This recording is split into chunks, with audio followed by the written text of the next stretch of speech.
All right, guys, I think I'm going live here, so just hold on a second. I just got to set the volume on my laptop.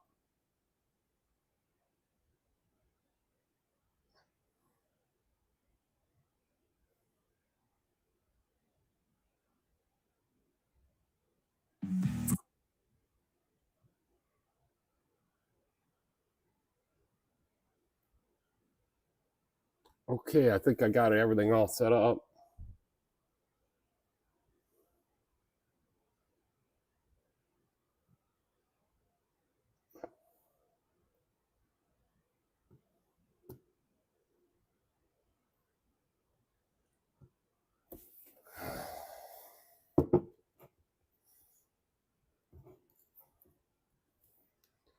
Hey, Leisure, how's it going? Got a new root beer here. Benny got me a new one. So this is number 8 from Benny. Spreacher maple root beer, craft soda with maple syrup and cane sugar. I can't get it open.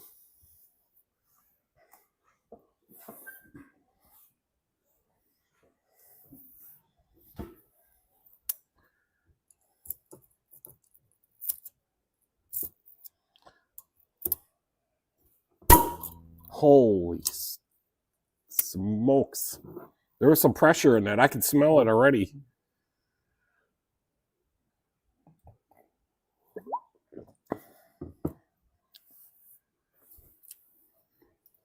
Hey, Michelle. Yeah, it says maple root beer. I don't know if it's maple syrup. Let me see if I can figure it out.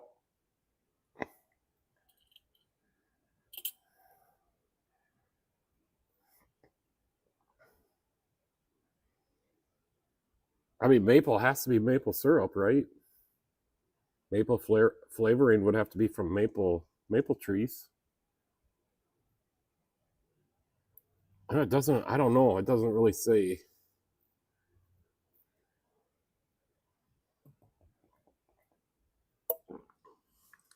Grosslock beer. No.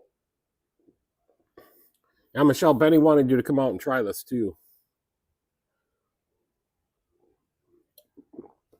I don't know. It's better than the regular Spreacher. Yeah, we've been gone all day. Had a day off. Had to go meet Michelle's family, her dad, her kids, and their kids, and they were all there but one. Well, we had to drive to Hudson, so I've been driving all day. So the other day when we brought the Jeep in for the oil change, what was that, Michelle, on Sunday? I think it was on Sunday. Yeah, it was on Sunday, and I noticed that the brake pads were low, so we decided to go ahead and change them brake pads because they were really down there. I thought they were grinding when I was backing it out, but they weren't. But they were down there. She got all the life out of the brake pads. So right there, the brake pads. They're original, and I was confused a bit on the mileage. Just got 80,000 miles. Yeah, I don't know what that beer is he's talking about. Grosslock. I don't know if I would chance to taste that beer. I don't know. So we ended up putting brake pads in there yesterday. I put the DFCs in it, and man, she stopped so nicely, and it's got good stopping power. I did not do the rotors, and the rotors were a little bit grooved up, but it's my own vehicle, so slacked on the rotors. Yeah, 79K with the original brakes, but she's got new front ones in it now. The rear ones are they're good. They're like 60%, I would say. And we plan on cleaning it up, getting it all ready to sell soon. We want to get a different vehicle or just cash out. Hey, Wrench. Hey, did you see the text message I sent you the other day? I got that light that you gave me. Fit right into the original light. I just took out the bulb socket and wired it in there, and it's so much brighter. It's pretty awesome. So maybe, Michelle, we could find the original lens, and that might put it down or make it a little bit less bright. Grosslock has the ceramic stoppers like that root beer. Oh, yeah, this baby had some pressure on there. That's good thing it's fastened into the bottle. Holy smokes, that would have took off.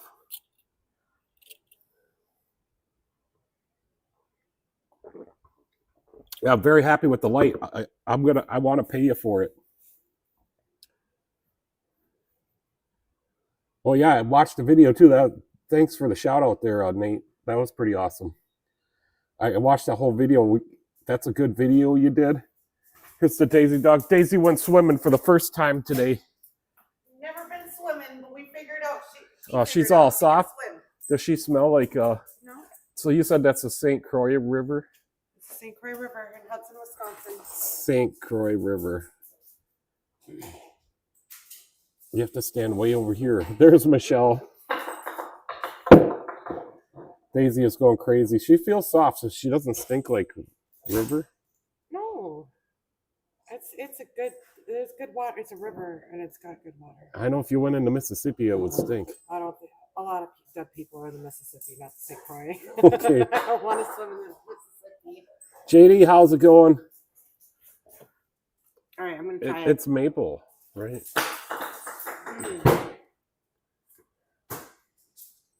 Oh, that's different. But maple is from maple trees, right? Yeah.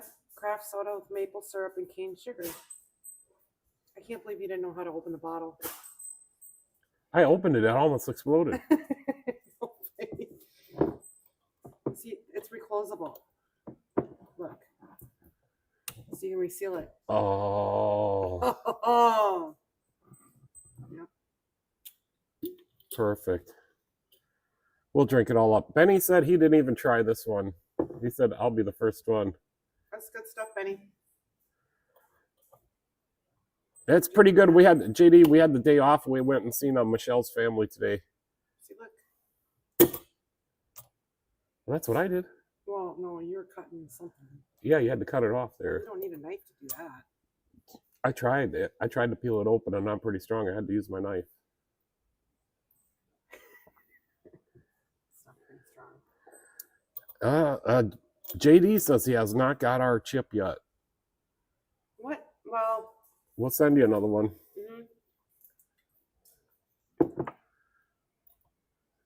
All right, you can finish that. Maybe you sent it to the wrong address. I wrote whatever he sent me on the text. Okay. But it still should have went there. I'll verify we got the right address. See you later, everybody. Well, that was interesting. Michelle made an appearance. Wow. I think I earned $1 million. Come on, let's go. Let's watch the hero guy from Michelle, did you have the Girl Watch beer?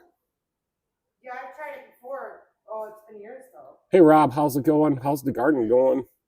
It's been a long time. They don't make those beer bottles anymore. Rob's on. Hi, Rob.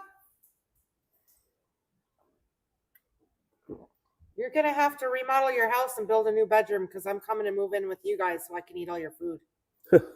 Rob's kebabs and all them veggies and fruits. Oh my goodness. I will live till I'm 150 years old. Doing well. Took the kiddos to the petting feeding zoo today. Yeah, we went and seen all Michelle's family. We had the day off too. Went over to Hudson, Wisconsin. We went and ate at the Pier 500. Yeah, I got some pictures. Right on the pier. Let me Yeah, it was good. And you came too, didn't you, Daisy? I'm gonna get it back to the first pictures I took. Well, that's the first picture I took. This is on the way. That's a RV place there, and they sell RVs, and then huge flag, and then here. Yep, you see to the right of that water tower, that hill back there, just to the top of those pine trees. That's a landfill. That's where I got to go on Thursday. Then they're back in the background. That's the oil refinery. Coates Oil Refinery. They make gasoline and all that. And then here we are in Hudson, and it's National Night Out. And that's the St. Croix River. This Kia was parked right kind of where we parked the Jeep, so I was like, that's a nice Kia. We should sell the Jeep and get a Kia.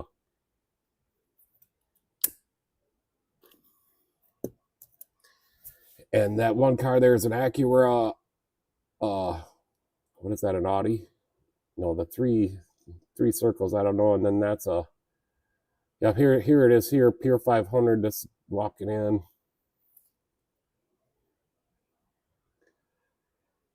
Had pretty good food. Here's kind of the marina that we walked down to. We walked this whole road. There's a road that goes all the way across St. Croix River here. Garden's pretty wild now. Tomatoes have started full swing. Lots of everything, really. That's awesome. So we're walking across this road here. It's just a walk path, but the city police of Hudson do drive down it. St. Croix River. Way out there in the background is the bridge we crossed.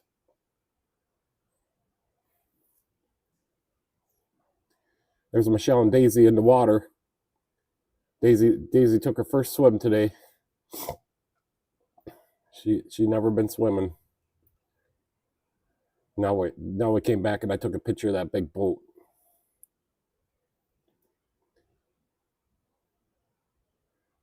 My son and daughter-in-law rented out the whole private room for us at the Pier 500. Yep. I think we had like 12 people.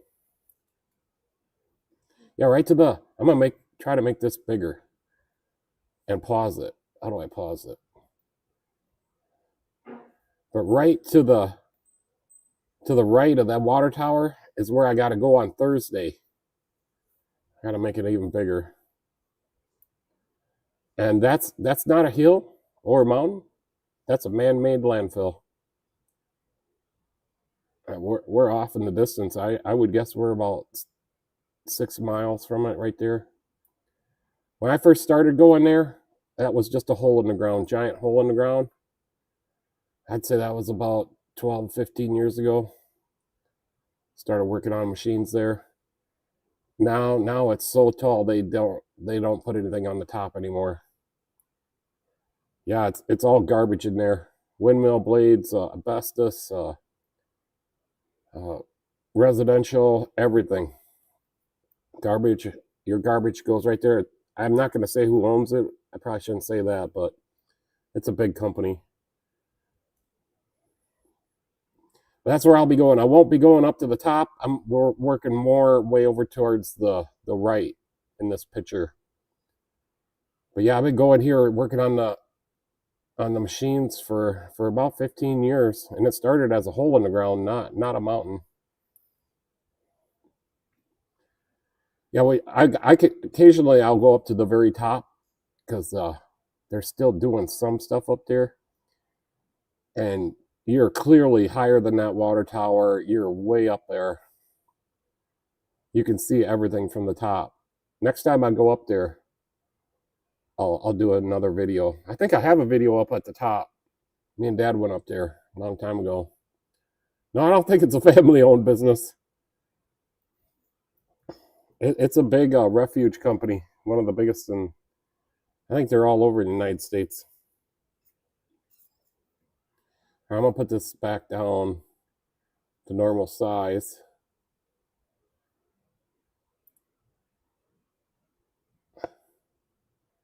But yeah, we're driving all day today.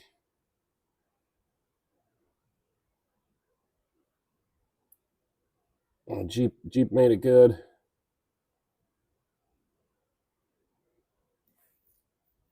It's nice to have a day off. I did order some parts from AutoZone. I expected them to be here when I got back. They were not here. So we called AutoZone and they didn't. They were having trouble. National Night Out. Yeah, I think today's National Night Out all over the country. So we missed it here in I think that Kia, I like that Kia. I don't know if they're better now than what they used to be. It's 2 hours up, 2 hours down. And these are just some, that's like an Acura and all. I don't know what the one in the middle is, but there's the Pure 500, the entrance. And we were inside, like Michelle said, they rented the whole room, reserved it. Then we walked down the St. Croix River across a bit. Yeah, Benny brought me this is what I'm drinking right now. He brought it over because he was excited. He thinks he's figured out his transmission, so it's coming in a few days, and we're gonna pull that transmission out. But we're thinking that I can fix it now. It's something with I got the papers, but where the shift forks are, or where the shifter lines up to move the forks, one of those is not in alignment, and it says it can happen from shipping, so that's kind of dumb. Yeah, I don't want to wrench. I don't want to get no turbo. That's for sure. JD says, I put new front struts on my car. So much better ride now. The left front was completely blown out and made a lot of noise. Yeah, that's exactly how Michelle's Impala is. That she blames me for blowing out the struts, but it's got 300 and some thousand miles on it, and I've only driven it a couple thousand. Just so happens when I drive it, the engine mount, motor mount goes out, the sway bar links go out, and the rear struts. Aloha mahalo. Looks delicious. I don't know. Oh, the root beer. Yeah, it's pretty good. Benny treats me pretty good. This is the 8th bottle of root beer he's gotten me.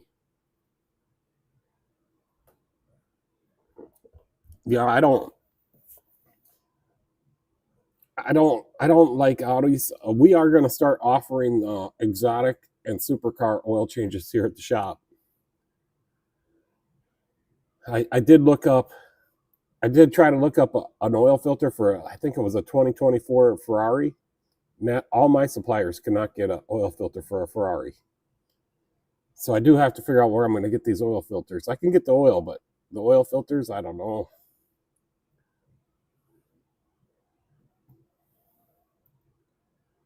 We've been having trouble with the bank taking our checks, so we got a check stamper now that just came in. We actually used it, so that's pretty cool.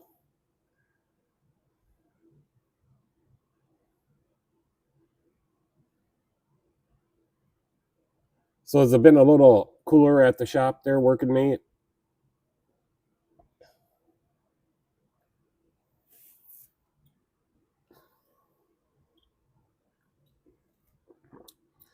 The maple is a funny flavor, and I like it. Yeah, it kind of mellows the root beer. I mean, sometimes I like the root beer spike, but the maple kind of mellows it out just a little bit.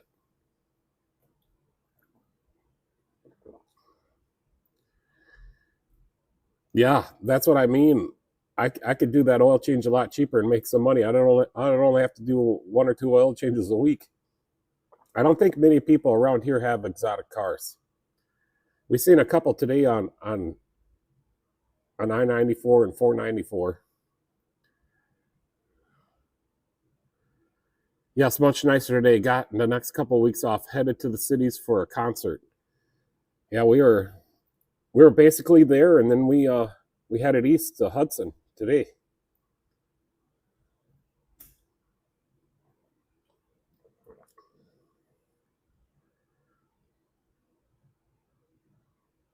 Aloha, maybe it's Aloha. I wonder where are you from? Aloha, Aloha, and oh, there goes the camera. There it comes back on. Aloha, where are you from? Sounds like you could be from down south, Florida area, maybe. Yep, I can taste a little caramel in it too.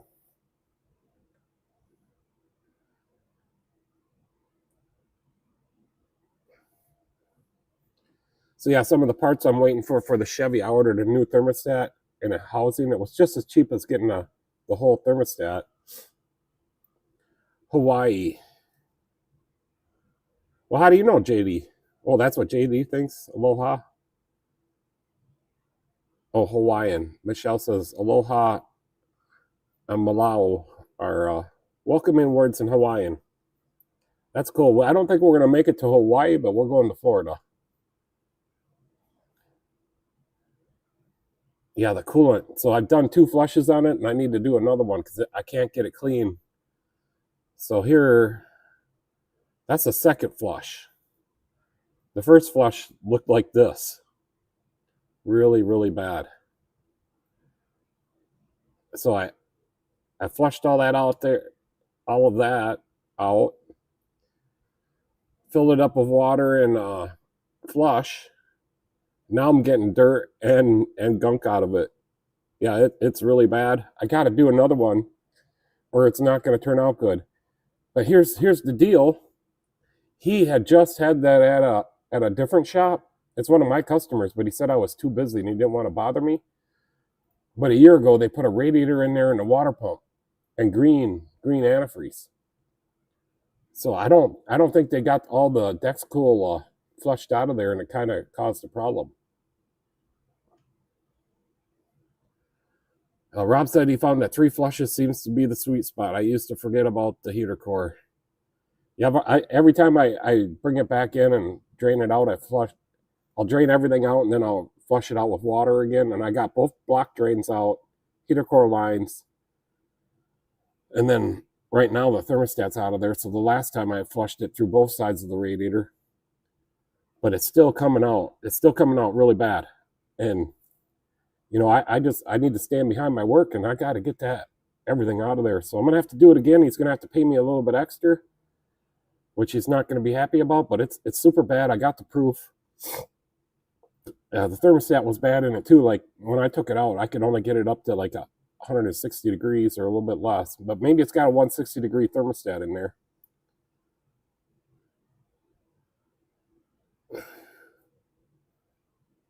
It looks like Michelle made some bad burritos.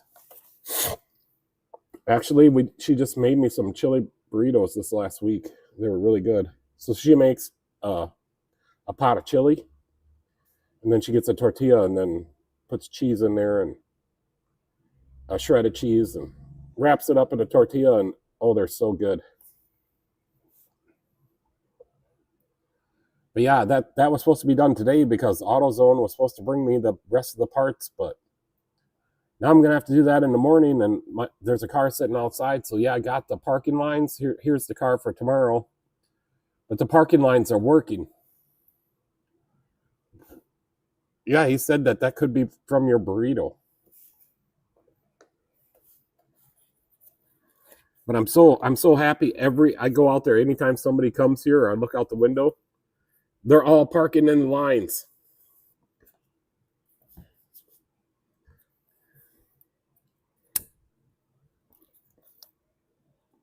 No, I'm thinking one more flush.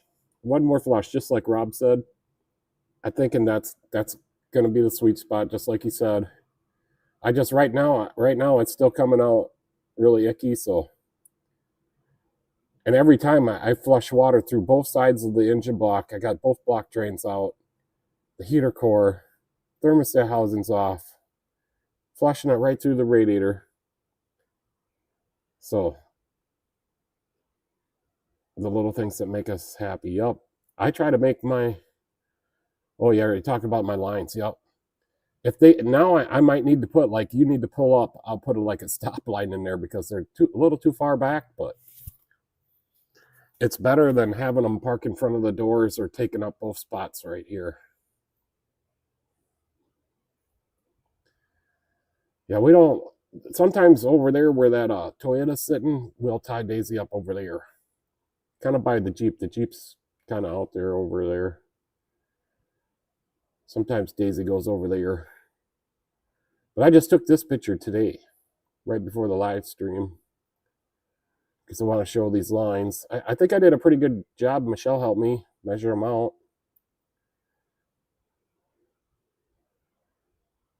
you know. And then we did that on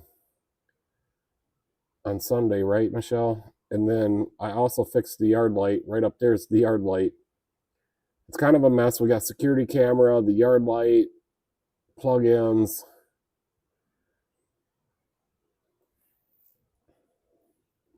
So the yard light is a dusk till dawn.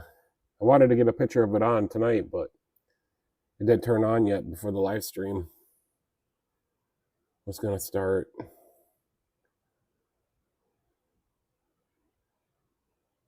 Yeah, that yard light's kind of a messy situation, but I gotta have it. It lights up the lot really good. So the four plugins up there come on with the light sensor. I'll put a CDS cell on the very top. You can't see that. Then that turns them plugins on, and then these are just two lights I got from Menards. So hopefully they won't burn out and they'll last because every year I got to go up there and put one of those Amazon lights on. Now Michelle worked on Sunday a lot. We got a lot of stuff done this last Sunday. And then that's when I did that long video catching up on Sundays or whatever. And then I did the fish house trailer. I've never worked on one of these, but the guy's like, you could do it, Pete. I know you can.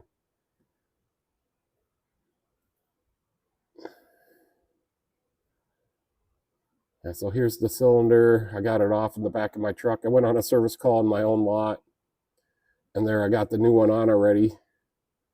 Then he came and picked it up, and we topped off the fluid level because I didn't want to go inside. So you got to fill it from inside. So we topped that off, raised it up and down a couple times, and he took off and left. Then he watched the video I did on it, and he liked it. He even commented. So yeah, it wasn't too bad. It wasn't too bad at all because this thing sits right down on the ground and lifts the wheels up. So I lifted the wheels fully off the ground. So not really any weight on them, just the weight of the wheel. Then I unhooked that cylinder and pulled the pins and put the new cylinder on. And then he gave me the old one, so I told Michelle we might make a pop can crusher, but that's kind of dangerous, so I don't think we'll do that. Oh, and then this is the light that we're talking about. Nate got me. It just had 1156 bulb in there, so incandescent. And then Nate gave me a Wrench Sense, gave me a LED light. There's Michelle standing in there.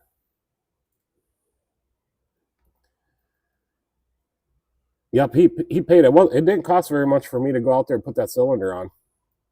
He was expecting way more, but I treat everybody really fair.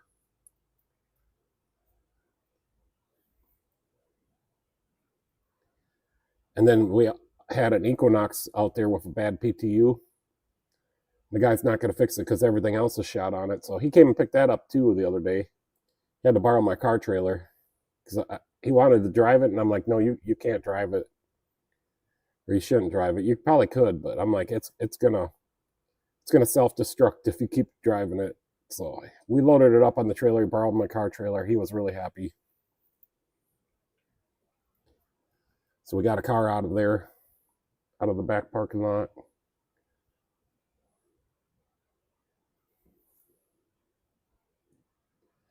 Let's look at the last pictures he sent me. Well, we can't really. This must be the last one. Look how big his garden is.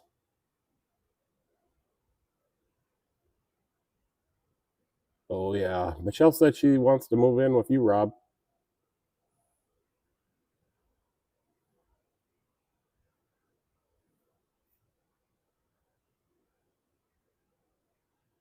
Yeah, the PTU was never serviced. I don't know how many miles it's got on. I can go look.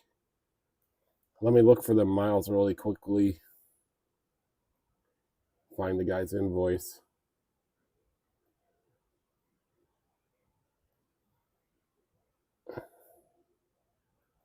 How many miles did that Equinox have?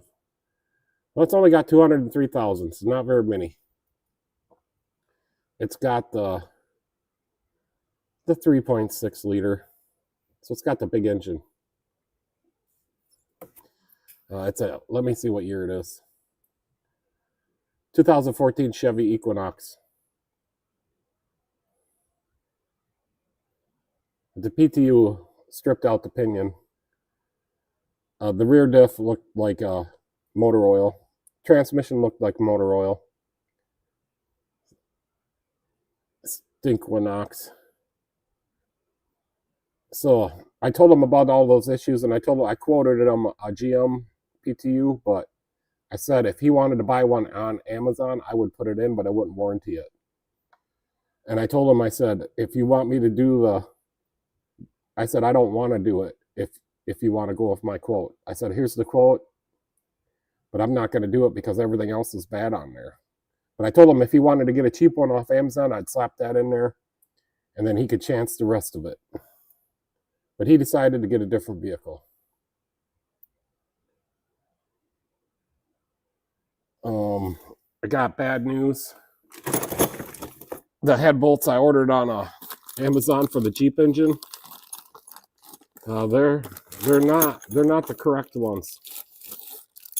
So Michelle, we're gonna have to send these back and write a review because these will not fit down into the cylinder head. The washers are much bigger. This is an original one here. They won't fit. I ordered them for that engine for that year, make and model vehicle. So that's why the guy ground them down. Because he must have got the same bolts I did. So we're probably not going to be able to skimp on bolts. I'm probably going to have to get them from Napa. They're quite a bit more money. Michelle, we got to send those back. Kind of disappointed with those bolts.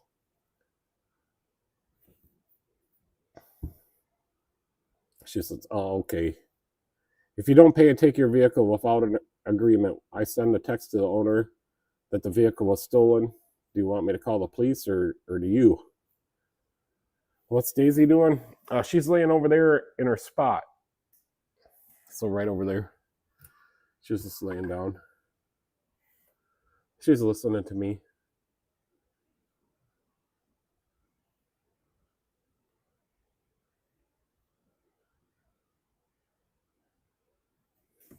Michelle needs to know what's going on with the Daisy dog.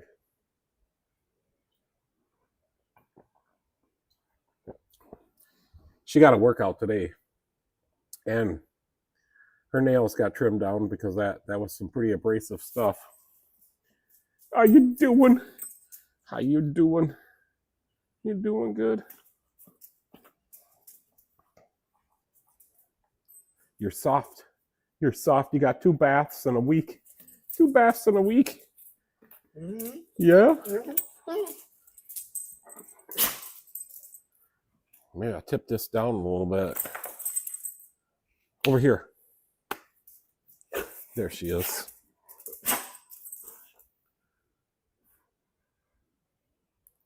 You want mommy?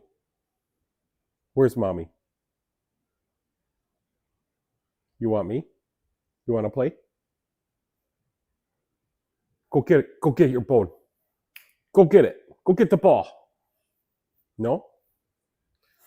No, you don't want the ball? Go get the ball. Go get the ball. You don't know what the ball is?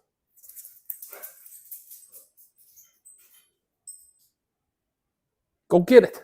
Get the ball. I don't know if she knows what she wants to do.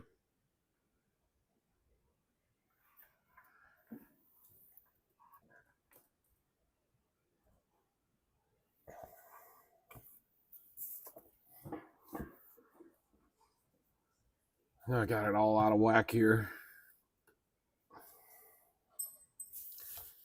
That video is doing okay. You might get a few sub. I was wondering if you were getting good views on your video.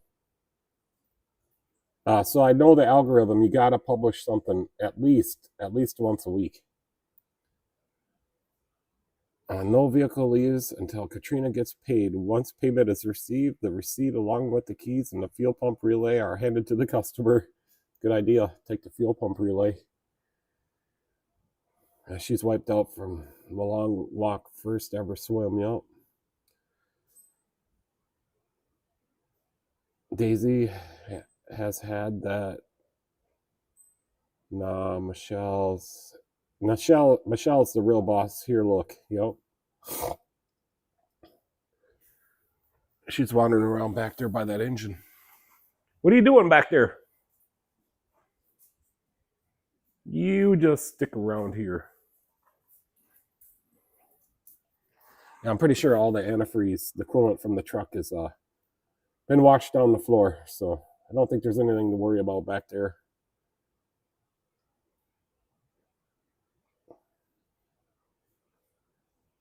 Yep, so the head bolts were the wrong ones.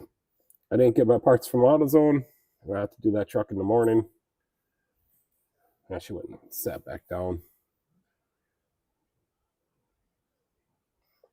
So yeah, the parking lines, I love the parking lines. I'm gonna paint 2 more lines over there where that Toyota is.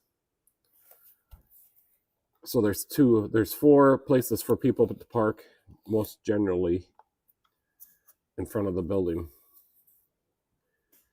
A good thumbnail and something interesting in the first 30 seconds makes a big difference. Yeah, I liked your intro with the flames around the engine. I don't know how you did that, but that's pretty cool. I used to do intros, but I'm just not sure if that helps or not, at least for me. And then I had gotten copyright violations on some of mine.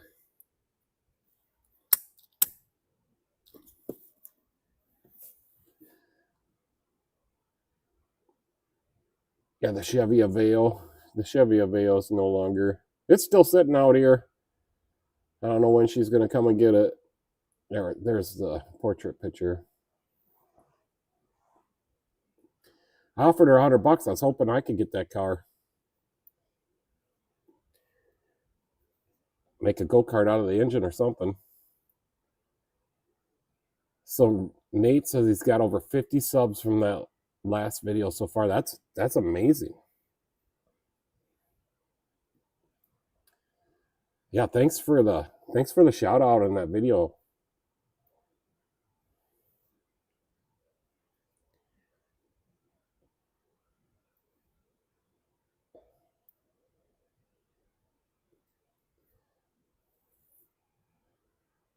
Yeah, I slacked on videos the last couple days. Trying to switch more to long videos. Wait until your father gets home.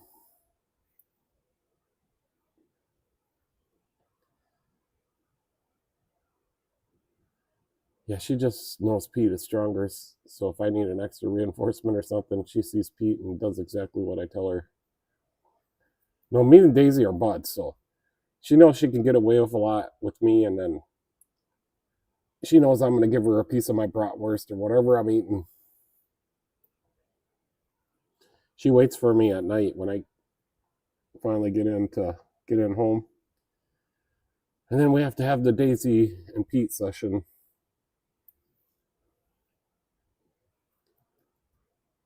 Yeah, it's cooled down here. The heat wave has broken a little bit.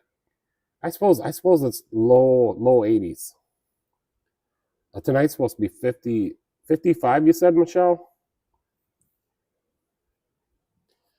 So yeah, that's starting to get a little cold.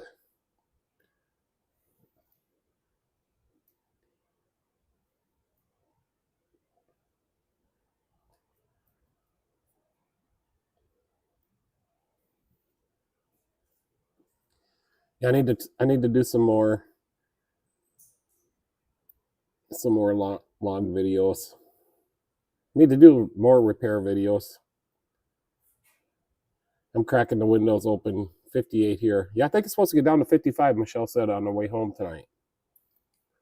I could only get the Jeep up to 28 miles to the gallon on the way there, and then I got 29.6 miles a gallon on the way back. So it's pretty pitiful. That thing's supposed to be like 35, 36, 37, somewhere in there.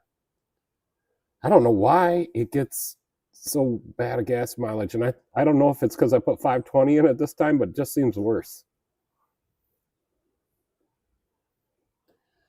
The rest of the week is supposed to be hot and humid there in Nova Scotia, Canada. Oh, yeah, I don't like the hot and humid.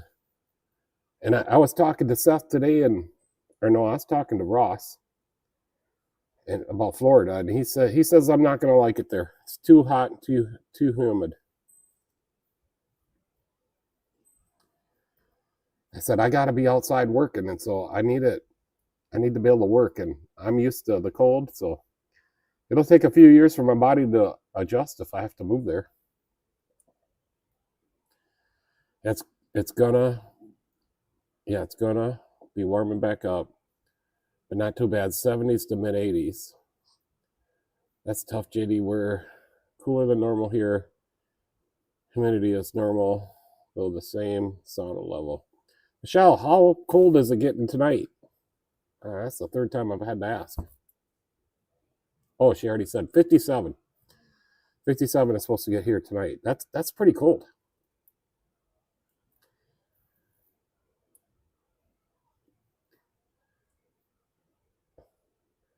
JD says I'm off work this week, so that's good. It's lately raining on and off right now. I did not know that. I haven't gone outside. 20 more degrees and it'd probably be snowing. So let's go over the schedule since it's kind of. So the ice house was supposed to be for today. The fish house, the one with the hydraulic cylinder. But I got that done yesterday because I also diagnosed the Toyota out there, and I can't get the rest of the parts until I'm still waiting for the CV shaft. Still isn't here. And hopefully I got the right one because there's two different ones. The truck also has two different CV axles in it.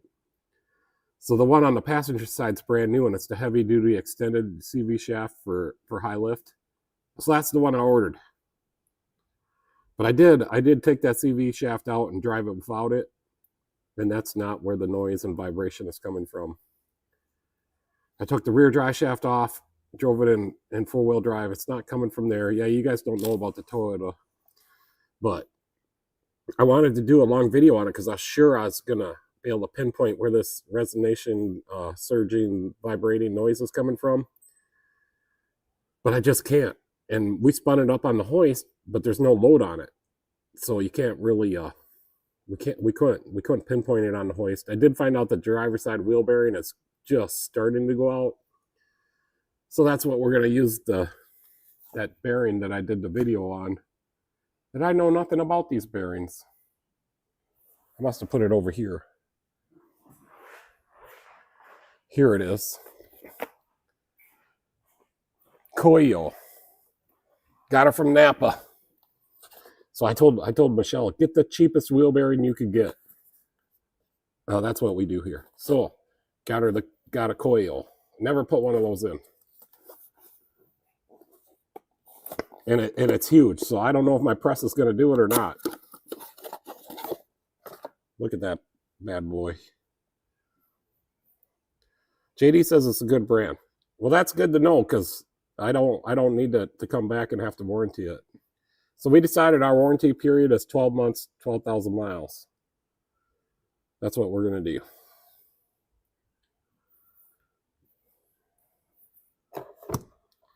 So that bearing is huge. I got to press that in there. And then, yeah, the oscillating, whoa. And then it changes with speed. And it's not, it could be the tires, but I really jerk it back and forth and it does not change. The noise does not change. It's always there.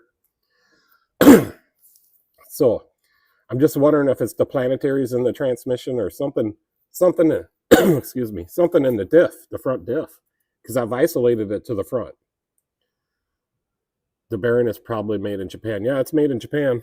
So I think Japan, what's the other kind of bearings I get from Japan? I got a little sticker. They're up here somewhere on my wall.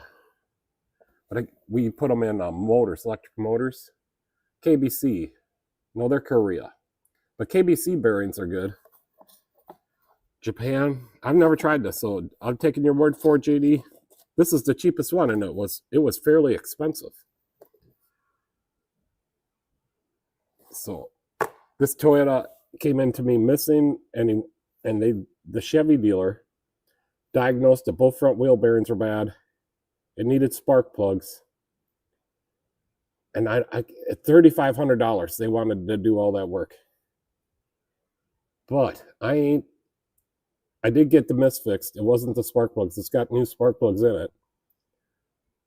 It's got NGK Iridium spark plugs, and they're good. So it was a coil. So I figured that out because I thought it might have been a valve because it made a weird, you could hear a weird noise in the exhaust. But I figured out it was a coil. I just did a quick swap on them, found out it was a coil, ordered a new one, put it on there, and that part of it's fixed. But the whoop, whoop, whoop, and that changes the faster you're driving. It goes whoop, whoop, whoop, whoop, whoop. But it's not a wheel bearing. Even though the wheel bearing's bad, that I don't think that noise is coming from there. But we're going to put a wheel bearing on it. We're going to put an upper control arm on it that's bad. And the CV axle on that side has a bad boot. Plus, it's the wrong axle. So we're going to change that. I just don't think it could be a CV axle making that noise. It's too fast of a vibration. And I already took the rear drive shaft off, drove it without it. That's not it. I took the right front CV shaft out of it, drove it. That's not it. But it could be the needle bearing. I guess they say the needle bearing in the front diff for the left-hand side axle goes bad. I just don't think that could be it. How can you come when you are already there? He told me order what I wanted, the parts for that Tundra. Looked for the best deals, and that's what I ordered. Yeah, I told her to get the cheapest. The truck's not that great of a truck. And if it's the planetaries and the transmission that are bad, which that's what I'm thinking it is, then that's a problem. The transmission fluid is, it's not new, but it's not bad. The front diff fluid is like perfectly clear. It's unless somebody just changed it, but I don't know. How can you come when you're already there? I don't understand. How was that truck there if it was missing? Yeah, okay, I got it. Leisure's playing a joke on me. But yeah, so I got at least one thing fixed on there, and I'm only going to fix what I know is bad. And then he's going to get a different set of tires, so maybe it's just the tires, but I don't know. I'd never heard a tire do that particular oscillating vibration. Resonation noise. So I'm a little bit stumped. And I had another Toyota, a newer one in, a couple months ago, and it makes the same noise. And I tried both front wheel bearings and everything. I could never figure it out. So he got some free wheel bearings off of me. But there was other stuff I had to do on there too. And I told him once it gets worse, we'll be able to figure it out. Coil owns JTech, and they make large main propulsion engine bearings for ships. Okay. Yeah, it says JTech right on the box there. It's got some kind of little fancy deal right there. Yeah, I guess if it turns out good, Altrom, it also says there. So if it turns out good, that'll be perfect. I mean, we're kind of an economy-based shop. So I do the good work, and we try to put in good parts that are cheaper. They are top tier. Well, that's good to know. Michelle did a good job then. I didn't want to put a Duralast one in there. That was the next cheapest. Leisure is going to say Duralast don't last. Yeah, it'll be fine for that truck. I just hope the press, I got a 20-ton press, so usually the bigger bearings like this really stresses it out. This will be the biggest one that I've done.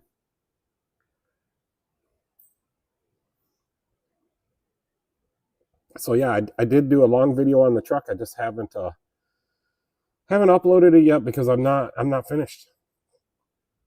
I really want to figure out what's going on with that truck and that noise. It's just too fast of a vibration to be that needle bearing in the front diff. Don't last.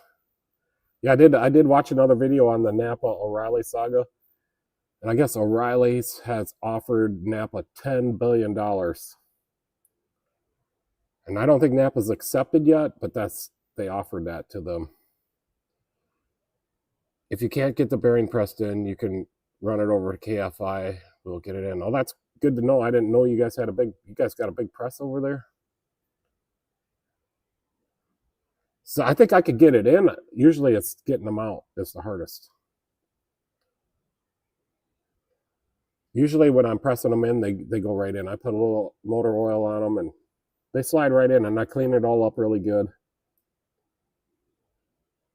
Getting them to pop the first time is the hard part.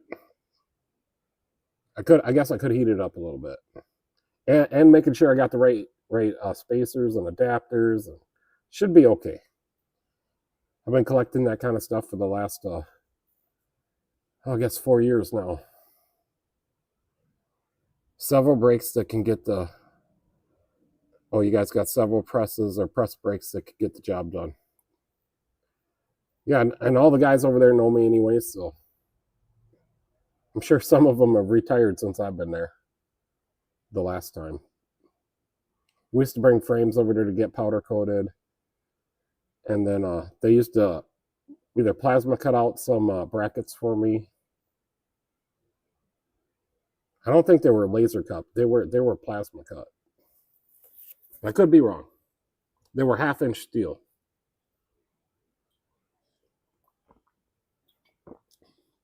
Yep, that's what I was thinking. That's my thought on the wheel bearings, the pressing ones. It's always hard getting them out. Getting them in is pretty. They go a lot easier. Plus, you're going in backwards, so you got more flat areas to press against. Getting them out sometimes getting them out is a little sketchy. But I looked at this one. The bottom ball joint bolts right on. The top one, it's got a ball joint that goes onto the control arm. I got to replace anyway, so we're going to take out the whole knuckle. We have no plasma cutters. Everything is laser. Then they must have cut those brackets for me on the laser bench. They did have a little slag that I would have to clean off. You could probably chop it up, the wheel bearing, to get it apart. Yeah, I've never done that. I've always pressed them all out. I used to take them over to my other, where I worked before, and they had 100-ton electric hydraulic press, and they could press anything. You got to be very careful with that one. You'll bend the knuckle if you got her wrong.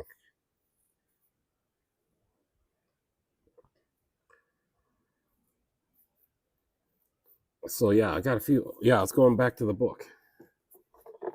See what's coming up here. Yeah, 2008 Buick Enclave, but I'm not sure. I can't remember what I got to do to it, but there's quite a bit. And I wrote her up a quote, so I'll have to go back to that quote first thing in the morning so I can order the parts. We haven't ordered anything yet. And then also tomorrow at 1 p.m., I got an F-150 coming in for a wheel bearing or brakes. Something's grinding in the front, is all he told me. Another brake job on Thursday. And then in the afternoon, I got to go up and go to that landfill that I was showing you guys in the picture. Friday we got a couple of them. Ford pickup. Oh, for the passenger window, don't go up. And then I got a wheel bearing noise and a squeak in a Chevy Malibu.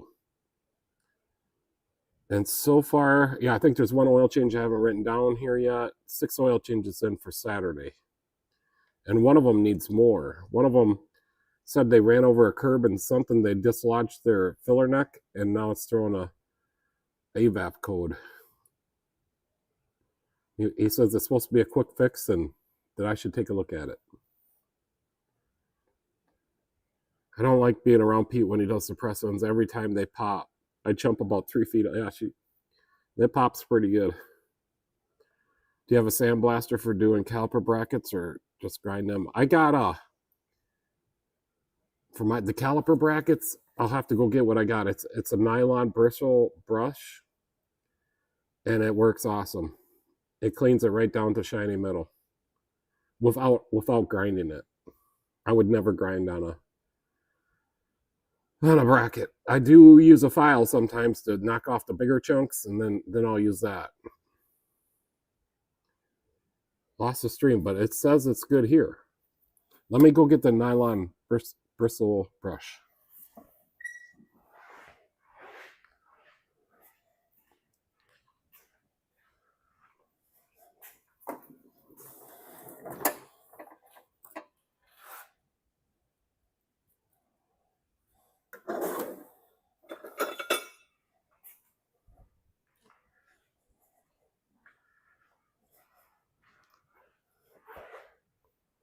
So here's the nylon bristle brushes.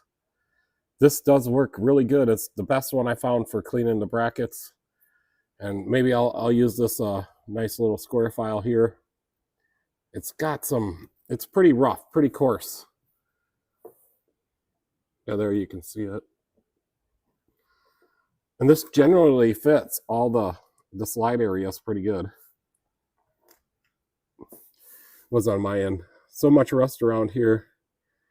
You got to grind them if you don't have a sandblaster. No, I use this bristle brush, and it cleans it down to clean bare steel. And then I got the grease, and I tend to like that new grease that Leisure told me about, the green stuff. Red Rooster, hey, how's it going?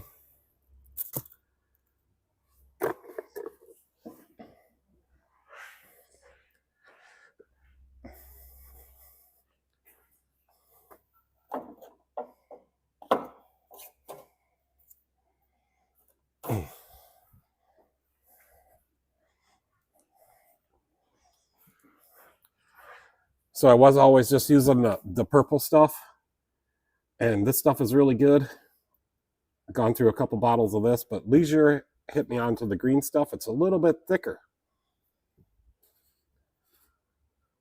Well, you got the perfect stream here, Red Rooster. We help everybody try to fix cars, and we talk about anything with cars. Do you ever use a wire wheel to straighten the wire brushes once they get all bent? No, I never tried that.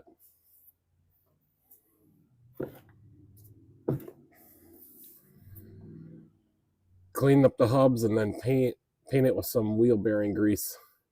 Yep, we always clean up the hubs. I got different cleaners for those. I don't want to lose a wheel. I've never lost a wheel, so we always clean them really good, and then we spray fluid film on them or surface shield.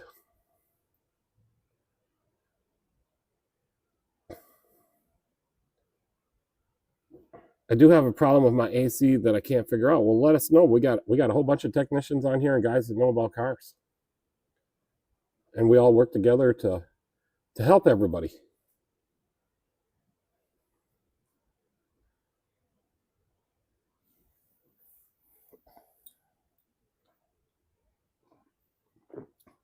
I should do a video with this nylon brush then and show you guys. I know I already have, but I should do another one that details it out in detail how good this works.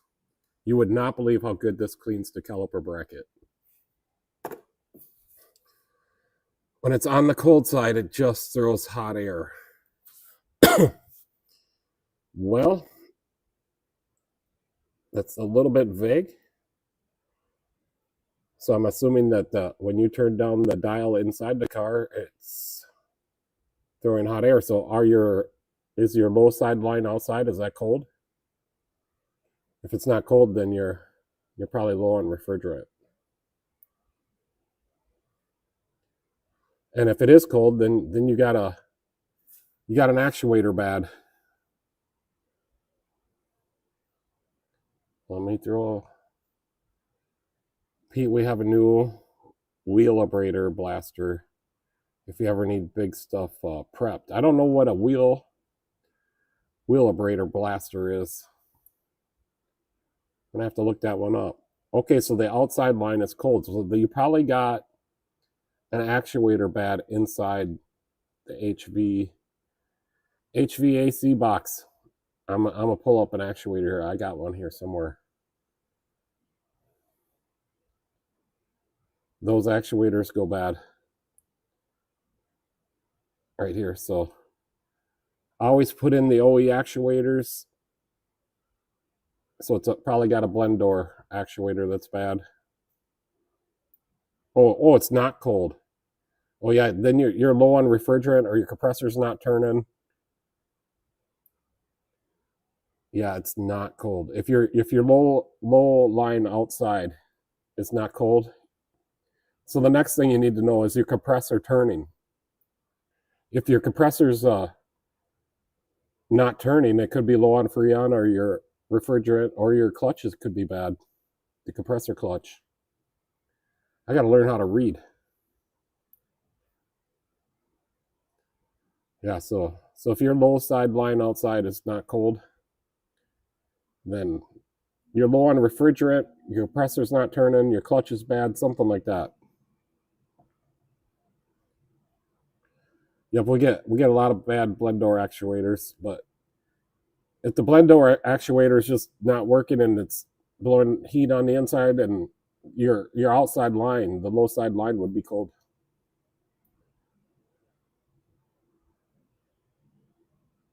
So the next step is see if the compressor is turning when you got it on.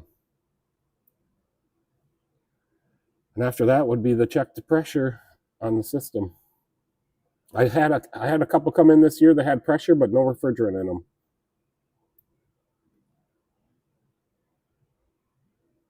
Yeah, we get a lot of leakers. How do you remove the valve cover on the back of a V6 front wheel drive with the wiring harness that goes across it? Personal experience. I always just lift the wiring harness up. A little bit more information there would be helpful. I mean, you might have to unplug your injectors and your coils, and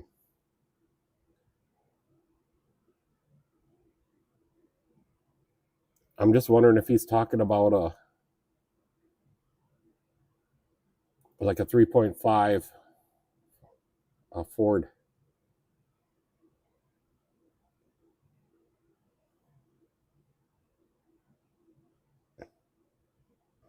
It's probably, maybe he's talking about the 3.6 liter GM.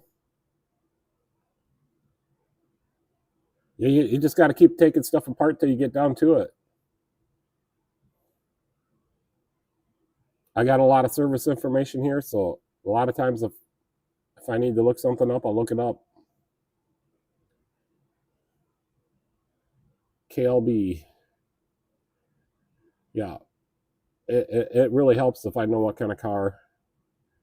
Just did the valve cover gaskets on a 98 Toyota Avalon, and it was quite annoying. Yeah, I haven't done those.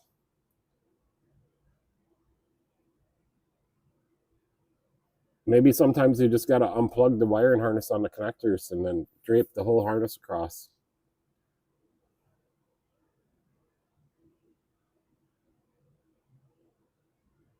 Yeah, this Toyota pickup is a 2001 Toyota Tacoma that I'm working on. But I had a 2012 or 2011 somewhere in there with the same noise. I never was able to figure it out on that one either. And this time I was determined I'm going to figure it out, but I still haven't figured it out.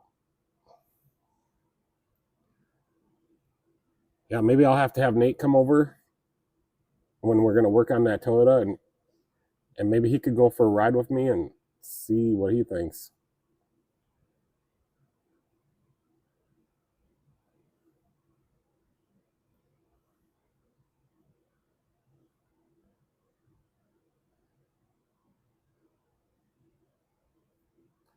So yeah, Michelle wore them brakes out in that Jeep. It's kind of dumb how the water pump is driven by the timing belt instead of the accessory belt.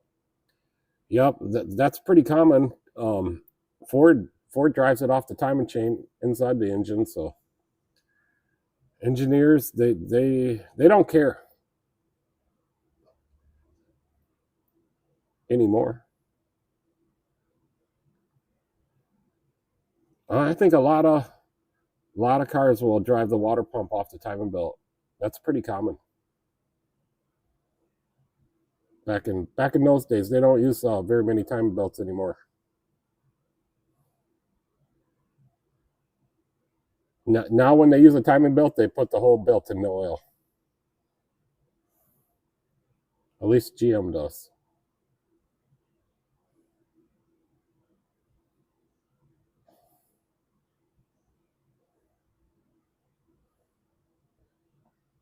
I can't remember what the picture here was I was looking for. Oh yeah, I got copyrighted on the last live stream. For the Corvette, the ZR1X Corvette, I got copyrighted on that, showing that video. We had to remove the back seats to do the struts. Yeah, some cars really, really suck to do the rear struts. I just did some struts on a Toyota. I don't know. Let me look it up. But I had to take the wiper cowling off.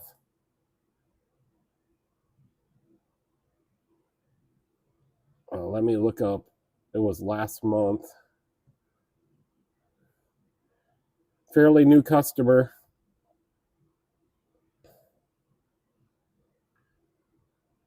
Just started coming here, and he likes how I take care of him and get his cars fixed. No, it wasn't that car.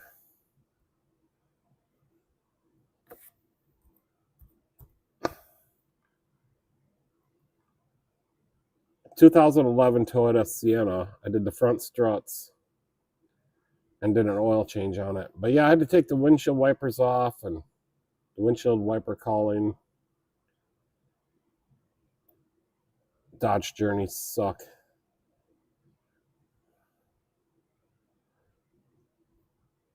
Blame the previous owner for the brake pad wear.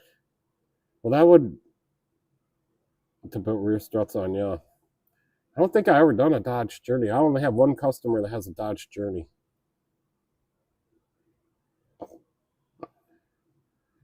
I was down on a refrigerant. You know, so you got a leak. You got a leak somewhere. Low. You know, that's what I figured. You got a leak somewhere. 90% of them that come in here have a leak or the clutch is bad.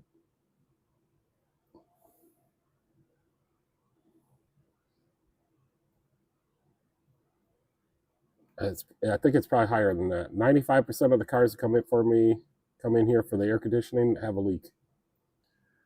And if they ain't leaking, the clutch is bad. So that's all. That's what they are. I heard a lot of Prius years you will have to remove the wiper cowlings to do spark plugs because of the coils. Can't slide them out of the way. I think I done a tune-up on a Prius. I'm gonna see more tomorrow.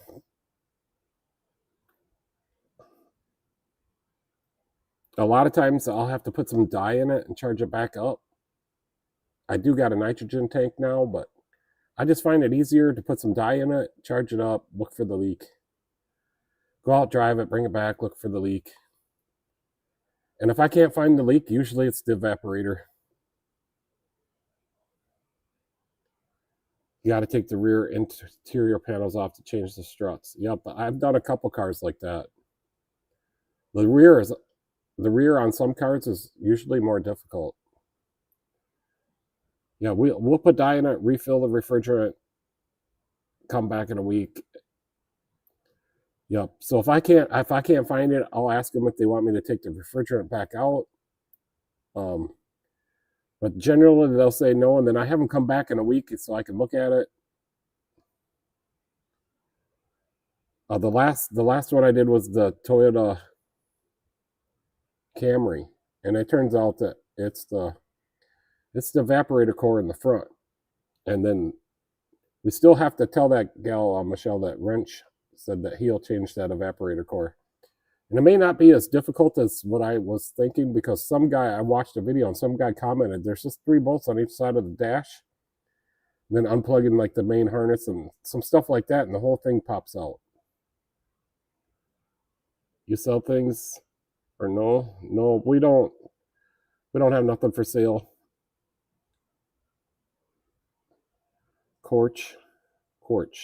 Hey, Pete, how you doing, Corch?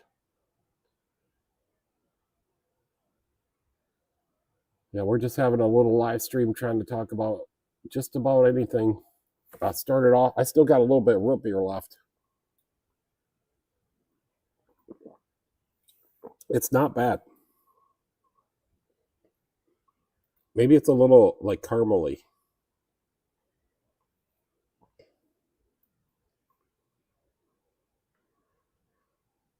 It's a 2010 Honda Civic.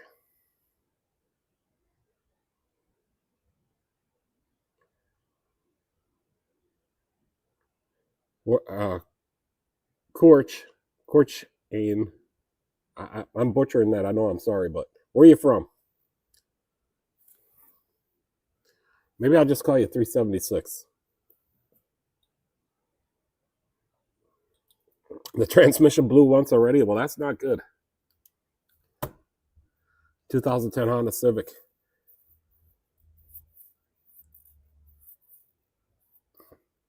Did you put a transmission in there, or did you have to have it done at a shop? We had to pull the whole dash out of a 97 Nissan pickup to do the blower motor.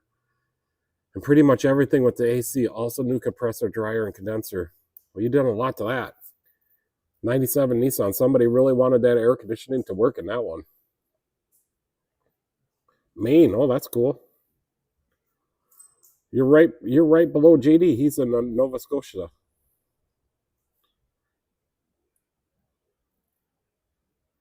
Yeah, maybe Michelle can explain to me how to say your name, 376.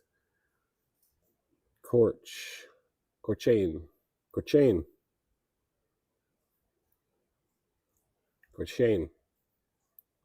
Interesting. I have a YouTube channel myself. Well, I'm going to go check it out then.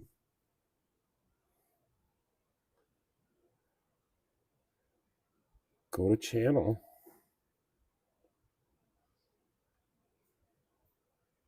$589 subscribers. That's awesome. Oh, you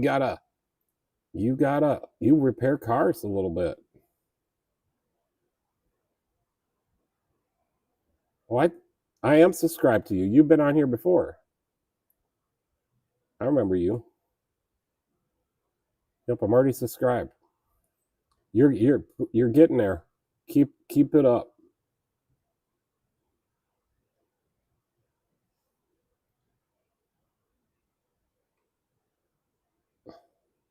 No, I already subscribed to his channel. I'm already subscribed. I remember him.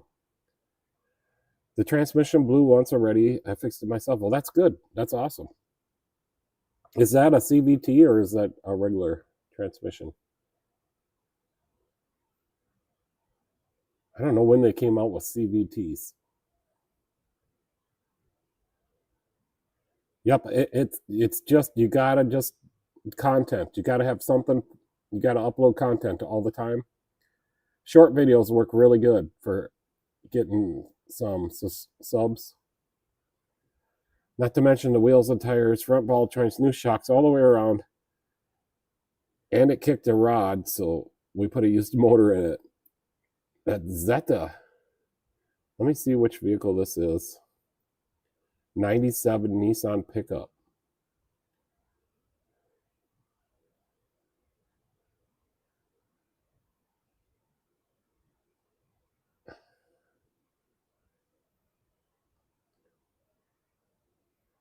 KLB, where are you from? I gotta write this down.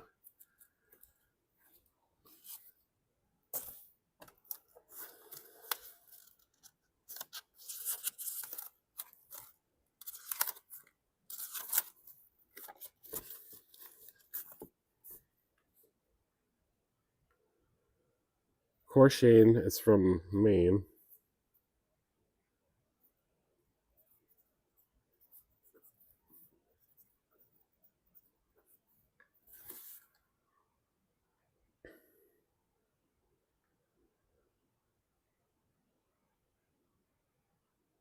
Yeah, that's a lot of work.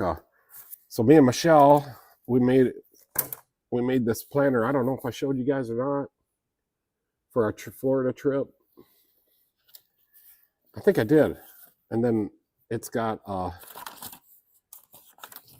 made a little folder pocket to put our slips in, and then a daily planner here, notes here, and then it starts over for another day. So we're gonna have a few days of that when we get ready to go.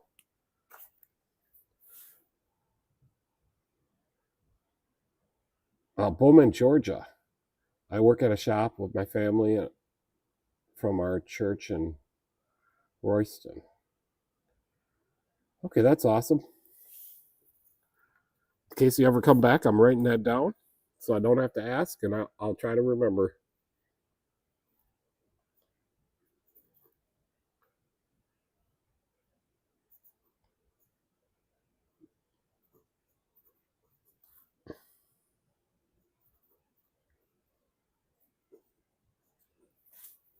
Well, thanks for coming. I'm just going to check something here.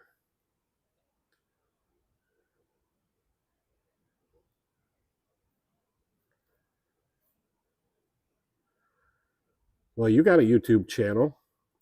I'm subscribing to your channel. 765, you're almost there.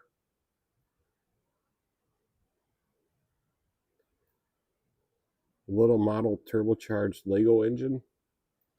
Well, I'm just looking at some of them. He's got lawnmower engine.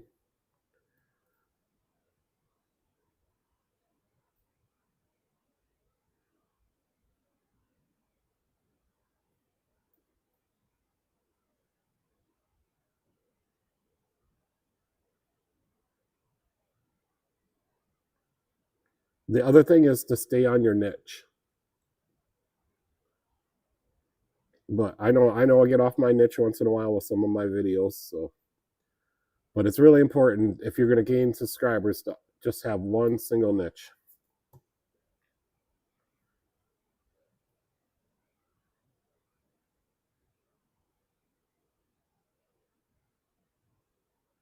Yeah, thanks JD. JD's always watching over me.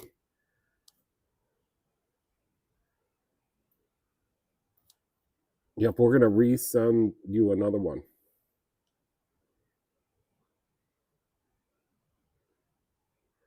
Yep, that ZR1X, that is crazy. Now I'm gonna save every penny I got. I might even sell the shop. I told Michelle I could, if I sold every single thing I have, we could have one Corvette. Kelby, my friend that works here too, has a channel. He posts a lot of videos from our shop. Yeah, that's cool. It does take some persistence. It took me a long time to get my channel up to where it is now. Yeah, sometimes I get so busy and forget to pick up the camera. Yeah, well, sometimes I get so busy, I just don't have time at all to get the camera. So that's where I am in this shop, and I haven't done enough long videos because I'm on the highway and people just come now. I may have to somehow figure out how to hire somebody. But then if I did that, we'd have to be even more busy, which we could be. I did have one guy call me. He needed something on his car. Oh, what was it? But I couldn't get him in. I told him when I could get him in, and he said he couldn't wait that long. He'd see what else he could do. Can't remember what he needed, but he needed something. Sometimes I'm too busy to be busy. Yeah. Now I'm thinking of Bahamas. You're going to go to the Bahamas?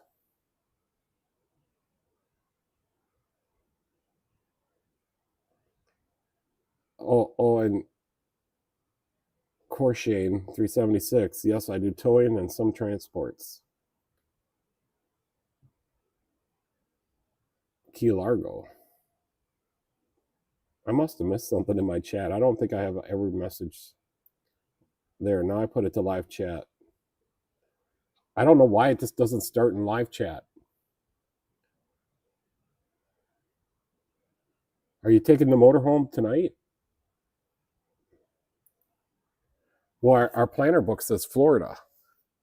So we got to get to Florida.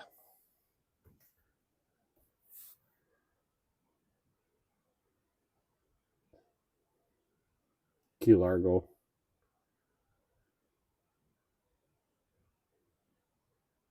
To me, like I do local towing, but to do anything like more commercialized towing, I think the insurance would be a lot higher.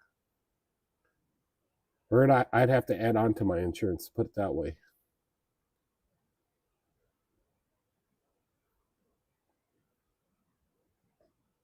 So we just keep it simple. We got a local towing company here in town, and they tow everything here. People use that company. They do what I do. They're a little bit discounted rate than everybody else with the best service. They can do big rigs down to anything. They got rollbacks, tow wreckers, heavy duty tow wreckers. They got them all.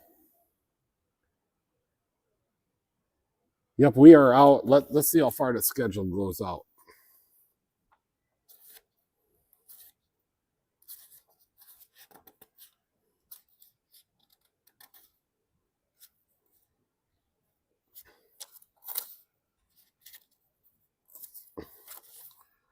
We're at the last week of August, and there's 4 days left of the last week of August that are open.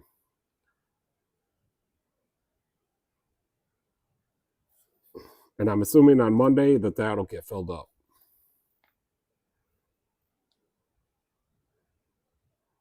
Big rigs to red flyer wagons. Yep, he does everything, and in the parade is pretty awesome because he starts out with the heavy wrecker, and then he pulls out a bunch of his wreckers through the parade. And they all he's got brand new wreckers to old wreckers, antique ones for the parade. Oh, so you're out way farther than me. I have a hard time with customers waiting more than 4 weeks. It seems like if I get them scheduled out more than 4 weeks, they tend to forget, or they have already decided to go somewhere else and didn't tell me.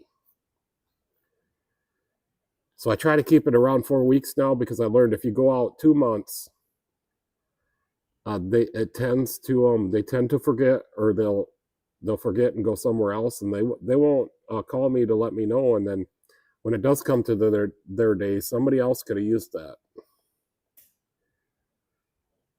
I thought your profile picture was a Tornado Interceptor for a second, but then I went to your channel, and now I know. Come on, Pretty Mama Montego, Calargo. We'll get there fast and take it slow. I got it. It's the song. I don't have that song on my playlist. I probably should put it on there.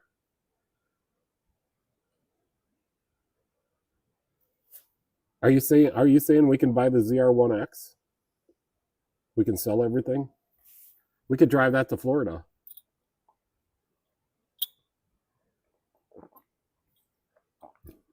We'll get there extra fast.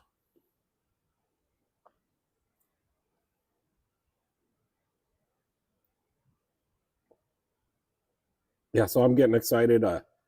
What else did I get done on the motorhome? Well, the yard light. Yeah, the yard light's done. We got the lights inside are working for the LED one. The controller burned out on us. I gotta go to bed, but I'll be back next time. Yeah, we're on Tuesdays at 8 and Thursdays at 7.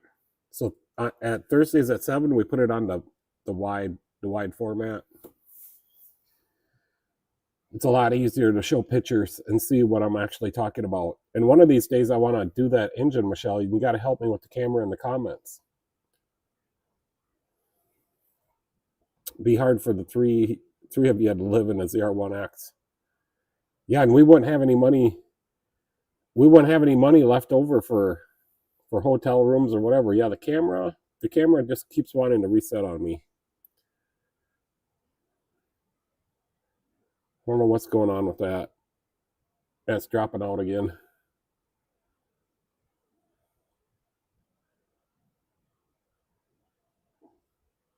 Must be something with my router. I'll put it on a different picture here. Yeah, there's Michelle's brake pads. Probably going to have to restart my phone. Let me do that.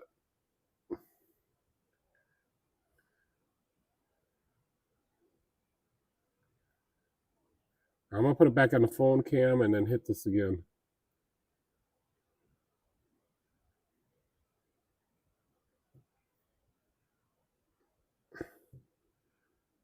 No. Okay, there it goes. Now it's back. I don't know what's going on.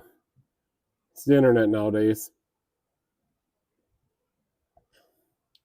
No, it's not overheating. I'm using my the cell phone that I use for all my videos. I can come on Thursday and give you a hand with that engine if you want.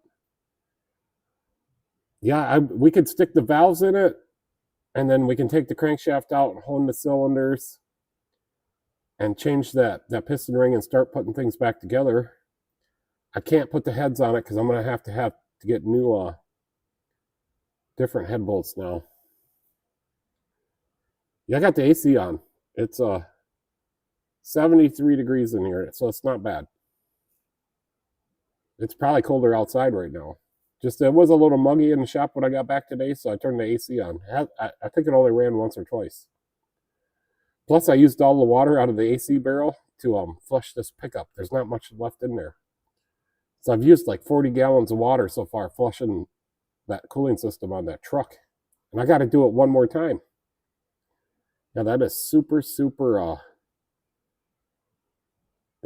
full of grit, black. It's black.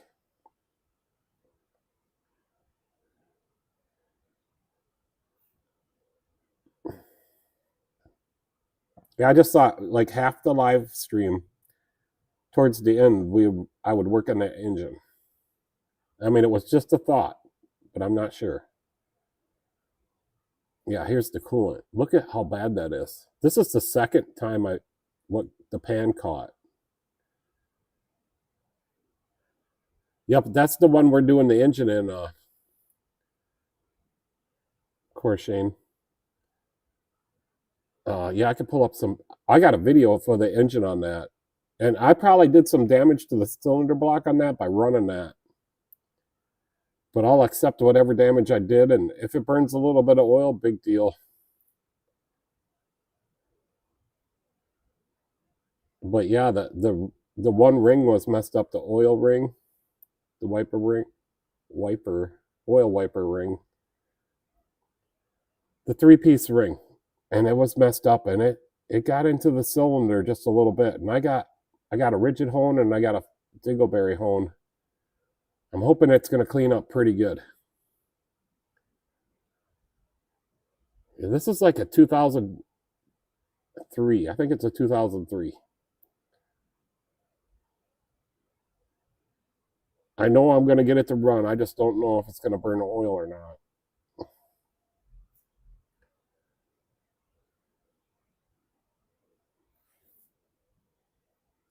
Well, let me find that video. That's a pretty cool video. I think that engine was messed up long before you touched it. Yeah, well, I did turn it over quite a bit by hand too, so even though I ran it, turning it over by hand with a folded over ring is still going to score the cylinder. It's not too bad. I think it's mostly going to hone out. It's not worth it to get the block bored out and get new pistons. Not for me. So we're just going to hone it out. And eventually those rings will probably seat in or wear it out to where they're seating good. Eventually.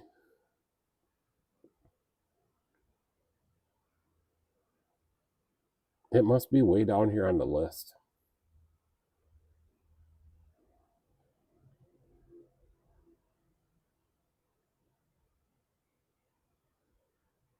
Yeah, so I still haven't gotten anything from O'Reilly's. I cut them right off. I'm even more mad at them now because I have a labor claim with them and they haven't paid me for quite some time. I told the rep, he was just in here last week, and he's due to come in tomorrow. I told him, I said, escalate that claim because I want you guys to warranty that labor out. It's the first and only labor claim I've ever had to do.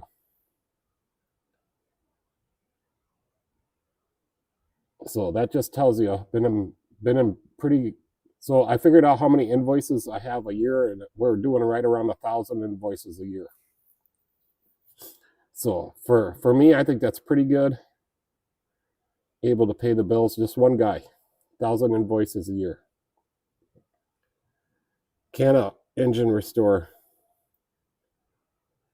I've heard about that Valvoline, that new Valvoline stuff is pretty good, I guess. And she has the tripods to use, so filming is easy. He just sets it up, and really, yeah, really what I need is somebody to read the comments to me and help me respond to the comments.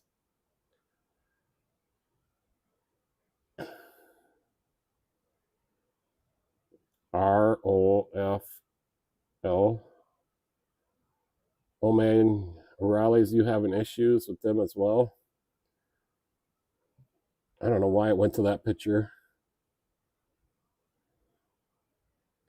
That's inside the motorhome. I'm trying to find the video.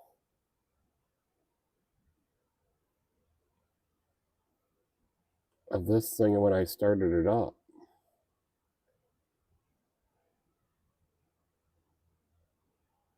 It's got to be right here.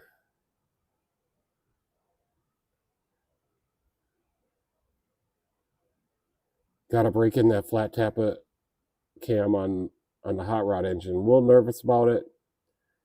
Should have to put a roller in it.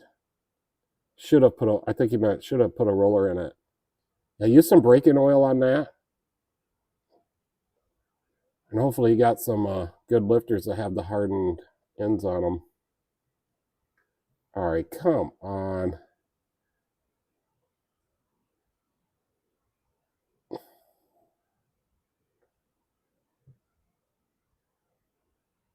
Yeah, so Benny's transmission, he thinks he figured that one out. He's going to bring it here, and I'm going to pull it out. We're going to see if we can fix it. He said now that he's pretty sure that he's found the problem, he's going to call the Tremec people, the higher ups, because he's not happy.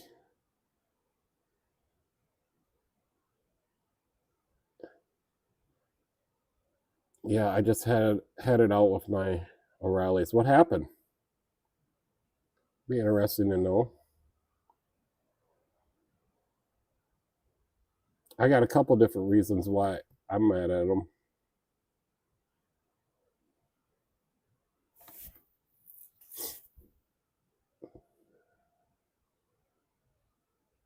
And I heard they offered on Napa, I'm pretty sure it was 10 billion.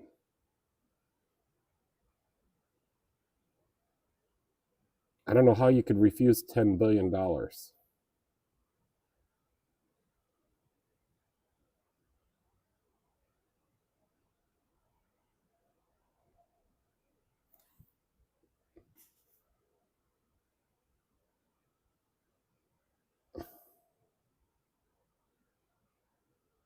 I mean, O'Reilly's got brake calipers that I have to have, but that's it.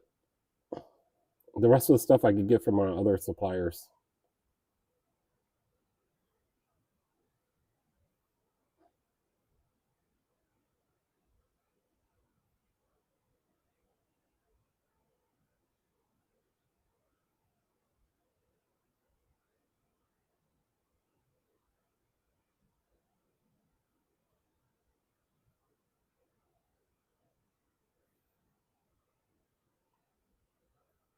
There's Michelle's Jeep.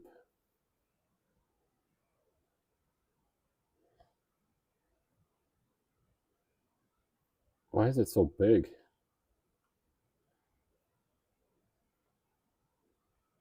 Yeah, so 29.6 miles a gallon is all I could get out of it today. I was going against the wind on the way down there.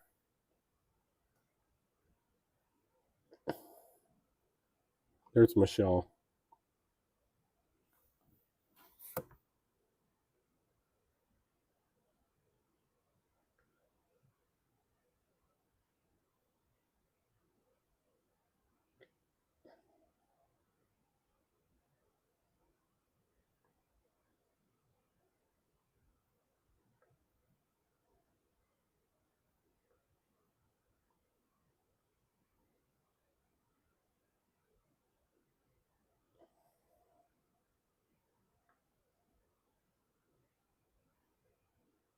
And the hoist cable's working good so far. Whoops. And there you can see it's broken. So I think the cables are stretching out a little bit. Michelle says she's coming in to get Daisy. Yeah, Daisy's just laying down in here.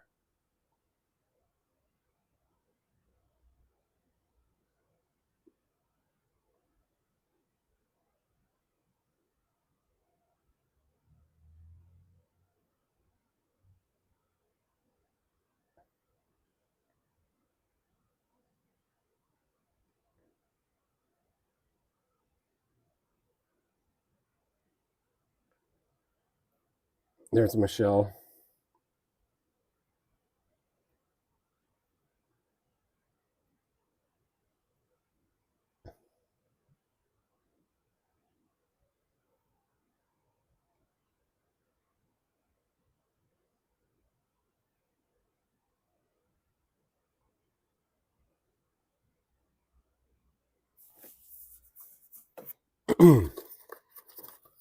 Yeah, I'm just a little bit tired from driving all day.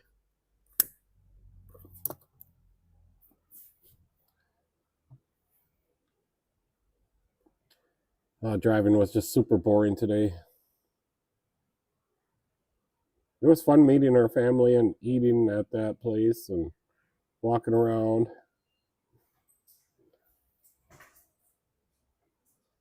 Who is it? Who is it, Daisy? Yeah. You missed the dog? I missed my baby. I'm so proud of her today. You went swimming for the first time ever in the St. Croix River? Oh my goodness. You're the best girl ever. Yeah? You want to take me for a walk? Okay. Hi, everyone. See you later. Bye, everyone. Okay, let's go, Daisy. So there's a few things on some returns, some parts that I ordered saying that I got them, which I did. I have proof, but they didn't want to argue about it, and I'm dealing with the warranty. And that ain't even the half of it.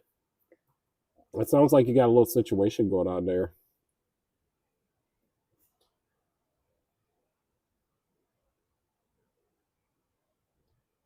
Actually, went here's the Liberty engine.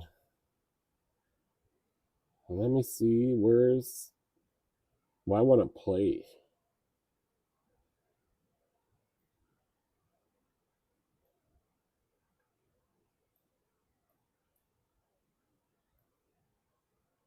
That's what was down the cylinder.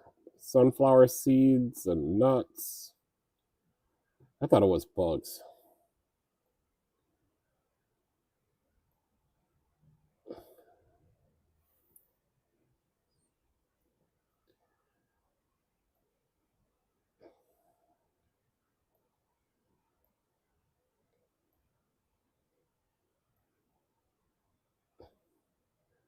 And for some reason, the OBS Studio will not play that. Will not play that video. Not today.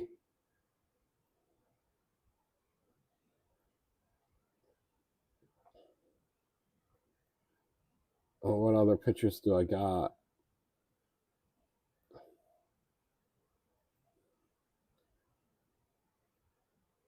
Yeah, the black one, the black flex plate is the right one. The gray one that was on the engine is the wrong one.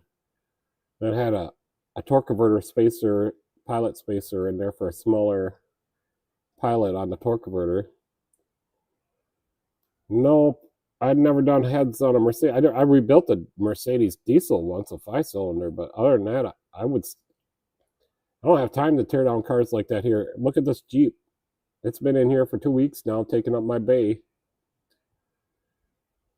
Well, it's my Jeep, so that's why it's taking so long. I can only work on it when I got free time. But yeah, bigger jobs like that, I send to a different shop. What were we doing here? Well, John, this is a Jeep that got donated to me, and it was a basket case. The guy couldn't get the engine stuffed in there because that spacer in the crankshaft there. I'm trying to get the video of it to play, but it won't play.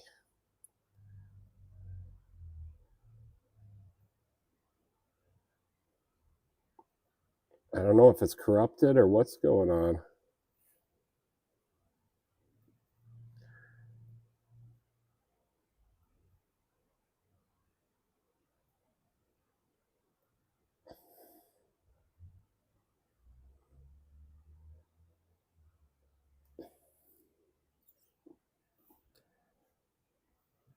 So yeah, I gotta rebuild the engine. It's got new pistons, new bearings, everything's standard. It's standard bore, standard crank. I just ordered some head bolts and they're the wrong ones. That's why the guy ground down the heads on the other head bolts. And he didn't send me enough of the original ones to make a set. Maybe they were stretched. So these are bolts you have to replace. Yeah, it takes up way too much time. I got brake jobs, oil changes. I got gravy work here. Wheel bearings, brake jobs, struts, I guess. What are some of the other things that are gravy for me? I pretty much do everything but the bigger like timing chain jobs on the 3.6 and then the Fords. I don't do timing chain jobs on them anymore. I will do the 3.5 one that's non-turbocharged. I do those and put the new water pump in there. I can do those pretty quickly. And some 4-cylinders I do timing chain jobs on. Ecotechs, the little 2.4 Ecotechs, I could do 1 or 2 of those a day.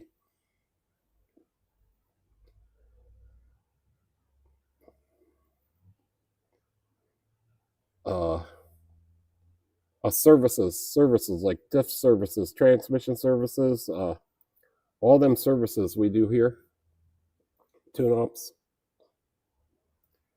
So the gravy work is what I like to do. If it's a bigger job that I know it's gonna take me a while, I send them to a different shop, and he's glad I send them to him, and he does good work.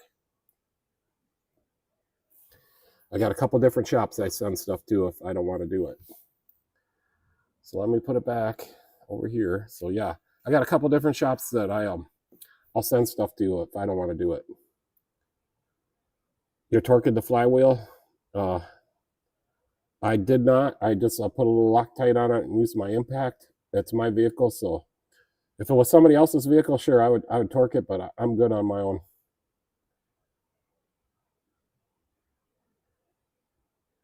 I've been doing this for over 35 years, so I know how much force to put on it with the impact. But customers' vehicles, absolutely. I torque everything. Everything's done by the book. There's too much liability in it, and I don't like warranty or comebacks. I don't want. So I tried to figure out how many comebacks I've had this year, and I think only one. And I don't even think it was my fault. Yes, the one I'm dealing with O'Reilly's right now because of the bad parts from O'Reilly's, and I don't get them parts anymore. Learned my lesson.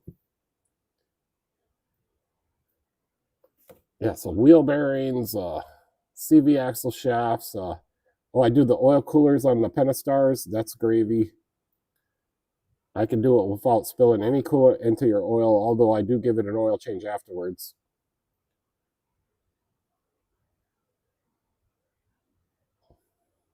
AC. I do a lot of AC work. I do got to get Velcro. Is that for the head bolts? I'm gonna put it in on parts tech. I got the car up here anyways. I'll just type in head bolts and see if that's the number. Well, it used to be in here. I go through a lot of vehicles. Yep, the Jeep Liberty is still here.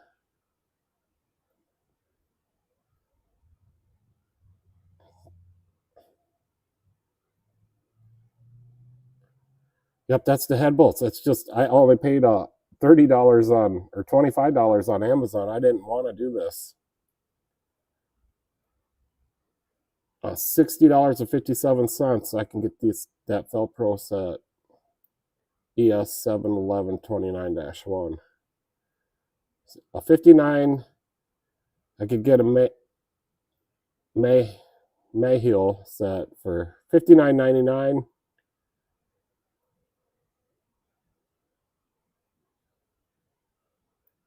Oh, Riley says they got it for $50.10, but I'm not buying it from O'Reilly's.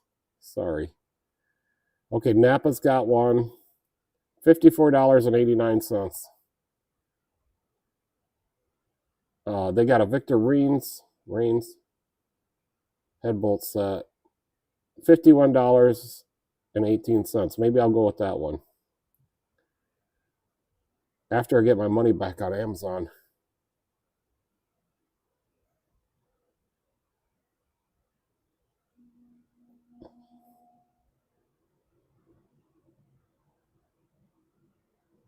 Oh, they're on Amazon also. Let me check and see how much that is on Amazon.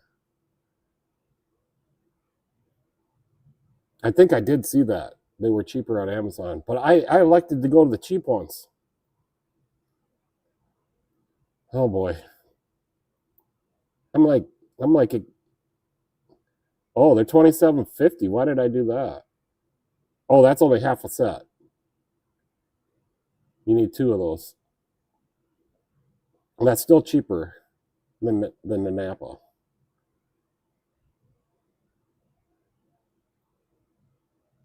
No, it's the same price as the Victor Reigns from Napa.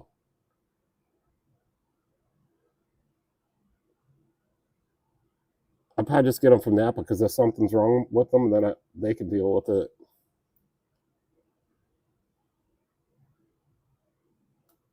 That's the same price as those Victors on Napa.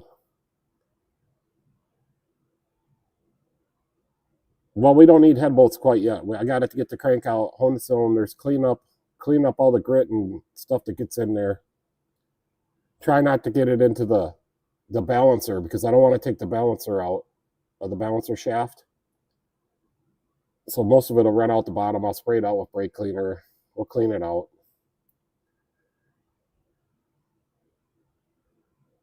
Well, the problem is I only have time after work, and we work 8 to 8. So sometimes at 8 o'clock I'm tired, and then other times we're doing the live streams, or Sundays we catch up on everything. I plan to put them valves in on Sunday, and I was gonna do a video on it. So maybe that's what we could do. Maybe that's what we could do, Nate, on Thursday. Is you can help me with the comments and help me out a little bit. Michelle's just not comfortable being on camera, although she came on a little bit tonight. But she was all fixed up from going to see her family today, so she didn't mind coming on.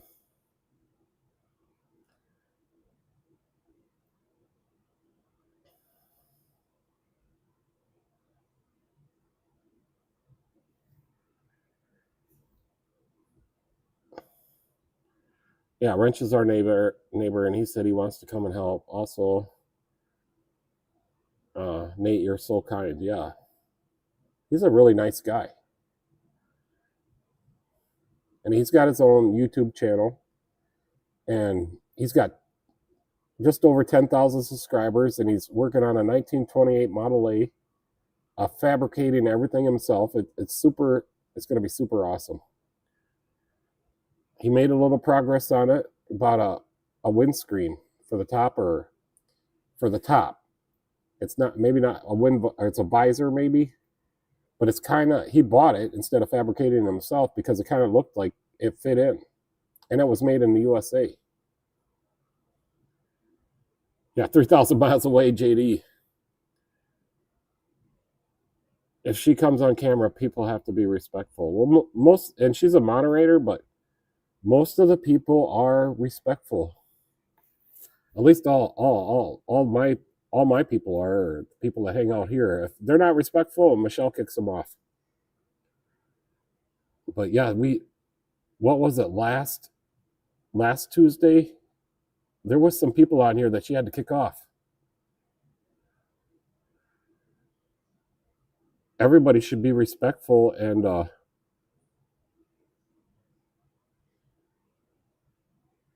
What am I trying to say?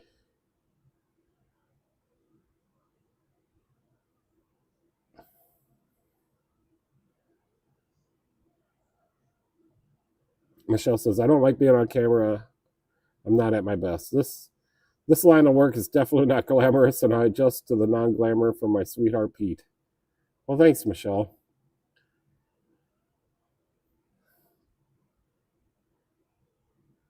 I guess it's the only way I know how I can make a living.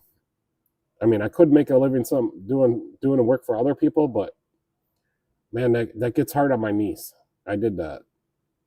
And then if you are working for somebody else, you really do gotta not take as many breaks as I take. So that's why I work 8 to 8. I kind of pace myself out.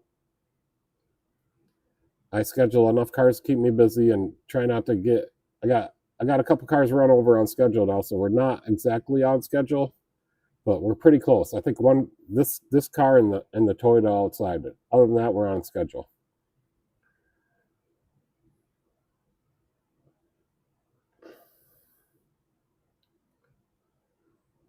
Yeah, hopefully I didn't say something too weird.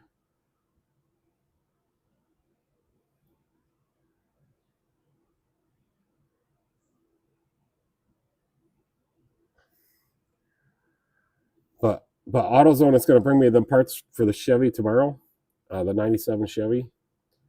But it probably ain't going to be to noon, so I think I'm going to run that one out, run the Encore in here, see what I got to do to that, and do that first because that's scheduled for Monday.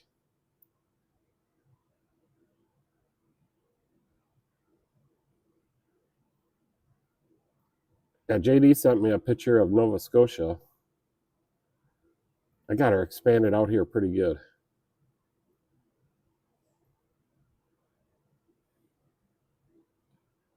And now he says he's got the whole rest of this next week off, and he fixed the struts in his car.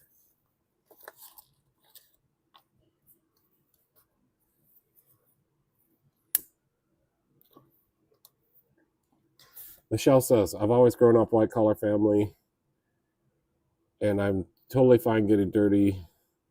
I just like to present myself in the best way possible. And it's not always like that. Okay. Well, yeah, we kind of live a more relaxed lifestyle now. Of course, Shane, I got a question for Pete. How would you go about doing the heater core on a Jeep Liberty? Well, first I'd have to look it up. And sometimes it's just easier to look at a YouTube video. But you'd probably have to pull out the dash. I don't do the shortcuts where you cut open the heater box. I just don't do that because if you did that and you couldn't get it sealed back up, that would be a bad thing. I know I do them on the Dodge Rams or the Rams. I can do those pretty easily. I don't like to do them, but I'd basically just unbolt that dash and put the steering column, let that go down, and then I just pull out the passenger side and I can get the heater cores changed on a Ram. Well, I'm not doing the heater core on our Jeep Liberty. If it's leaking, we'll just tie the lines together and eliminate it.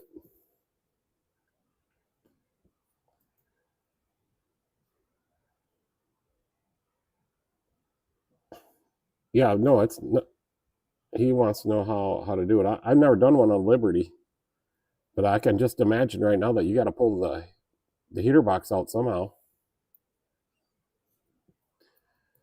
And most generally, that's all they are, and that's all they were on the other ones I've done that are Chrysler products.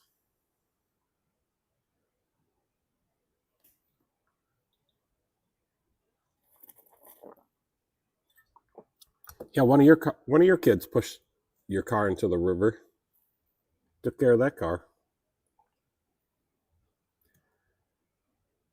Yeah, which car was that, Michelle?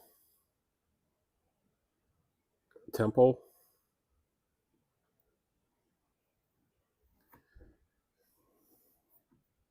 was a Ford something.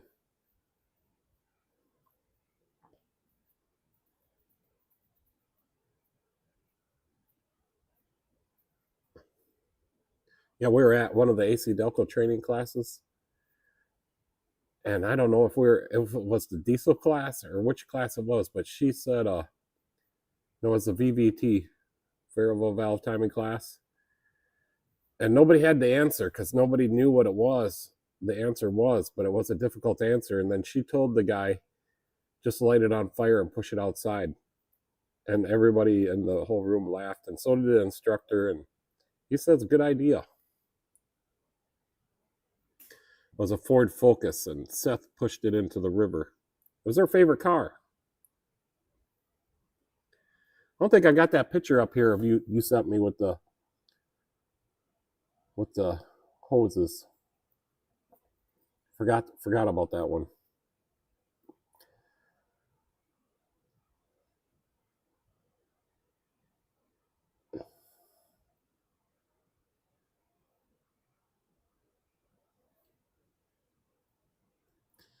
You know the one who's always living the best life? Well, that's me. I'm always living the best life.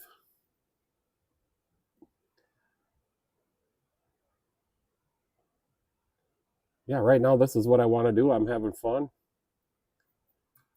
I get to fix people's cars and make them happy, and I get to gain relationships with people by fixing their cars and galvanized piping.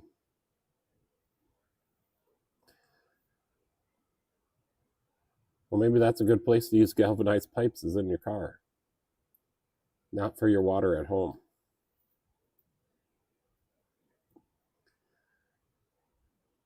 Well, yeah, I was going to show you an interesting picture. And the motorhome lights. So yeah, here's the lights.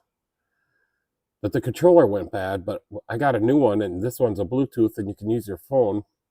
So we got them working again, and it's got like automatic on and automatic. It's got like a set timer on it. They can change colors, go to music. It's a full RGB. Red, green, and blue, right? That's all the colors you need to make every color.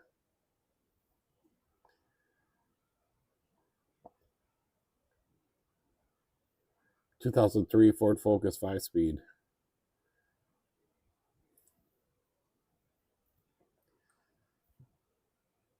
What else did I thought I had some more pictures of what I did to the RV.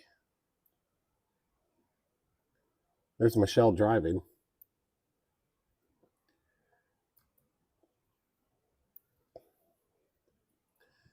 So yeah, we call Peekaboo JD. So if I say JD, I'm talking about Peekaboo.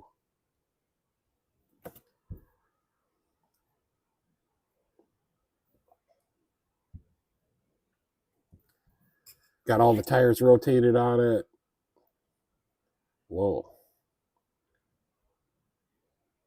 Yeah, the RV can lift. What am I doing? It can lift all 3 axles off the ground with the jacks. The leveling jacks. So if we have a flat tire on the way, we can just put down the leveling jacks and change the tire. No, we don't. We haven't traveled this year. Last year we did a couple of vacations. We went to Indianapolis, Indiana. Maybe this one is better. Let me get it sized to the window.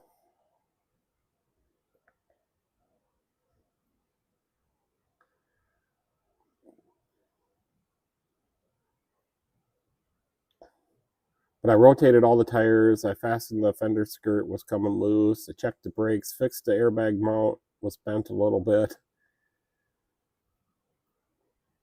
I washed it. It was like 95 degrees out this day. This is a couple weeks ago. Yeah, it sure does. Like, I don't even know if I got a floor jack big enough to pick this thing up. I think I might. I got a couple post jacks that might pick it up too. But then we're gonna bring the Jeep on the back, right there on the trailer because you can't flat tow it. And then I got to get done with the motorcycle mount I'm going to put into the front. I'm going to make some kind of platform or hitch, 2-inch Reese hitch in the front to mount my motorcycle so we can bring my motorcycle with us also. I'm bringing the Suzuki, not the Harley. The Harley's going to be for sale. It's funny we haven't got the title back yet. But we're also thinking we might do like a raffle on the Harley. Not sure how that'll turn out, but it might turn out. Yeah, so we're camping at the shop right now. She's out there in the parking lot. Hey, Jesse, how's it going? Hi, everybody, and good night. Hi and goodbye all in the same time.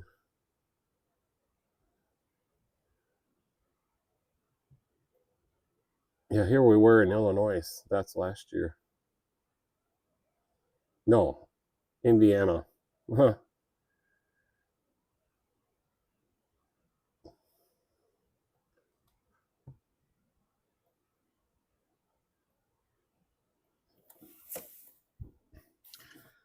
Kind of slouching over, getting a little tired.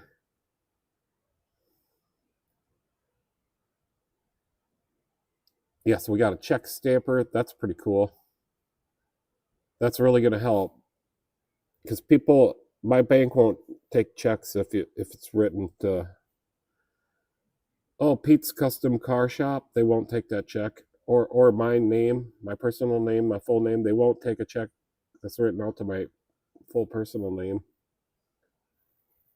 So we just got this check stamper. I got it on Amazon. Took about a week, but that's going to work perfect. It's got an automatic inker, so it inks itself. Yeah, here's the transmission fluid I did on that Taurus. Before and after.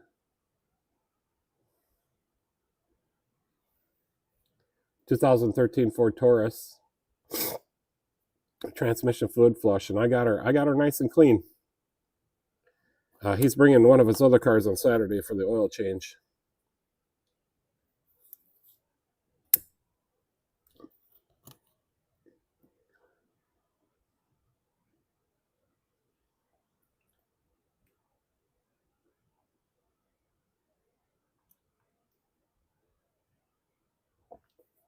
Yeah, in my neck of the woods, people are pretty laid back, and they'll write all kinds of stuff on the pay to the order of line.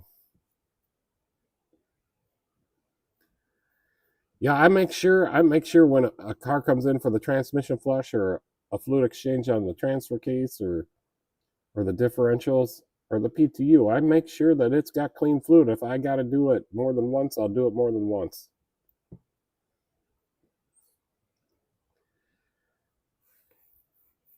Yeah, that ain't the worst. That ain't the worst of the transmissions I've done.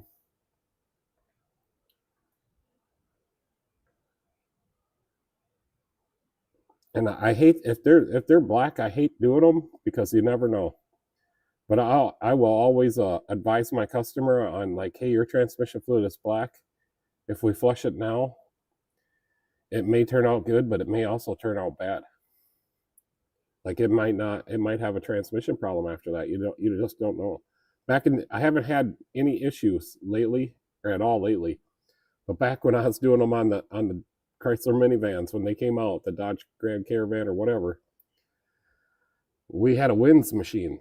And sometimes after we flushed that transmission fluid, we had transmission problems, but it was only on those.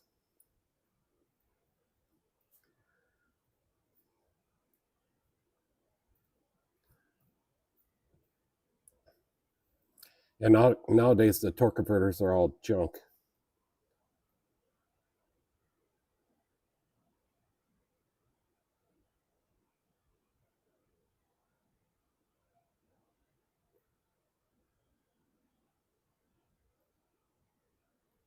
There's Michelle's zip tie holder. I got enough of those. I got enough to make a couple more of these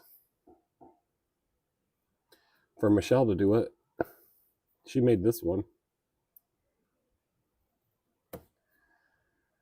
No, and her uncle swears like if not to change the transmission fluid because you need that grit in there to keep the clutches grabbing. But I feel kind of the opposite. Like it shouldn't have that grit in there or spent clutch material. I mean, if it does, your clutches are worn out anyways. I think most of it comes from the torque converter clutch, because they slip that torque converter clutch all the time now.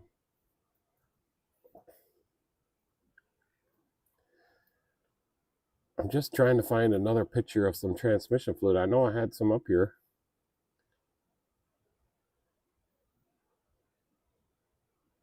Yeah, it's windshield wiper packaging from Napa. And then that's corrugated plastic cardboard. And then Michelle hot melt glued the windshield wiper packaging to that corrugated plastic. And it's held up. I mean, I had this one here with all the zip ties in it. That's the 11-inch one. But I had to trim it down, and it did not peel off. So I cut it with a razor blade and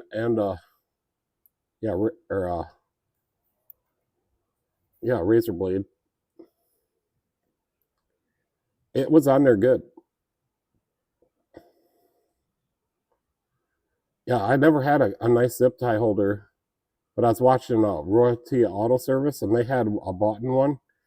I'm like, I need one of those. So I researched it, and I'm like, I was procrastinating over and over. I'm like, I could probably build one. So I came up with this idea and told Michelle what to do, and then she made this.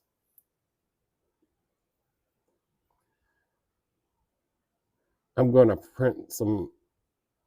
3D print some zip tie holders. That would be good for a good project for that, and then they would look a little bit more professional than mine. Yeah, so I got a tape drawer back there, and then I put my zip ties in there, and they just get all over.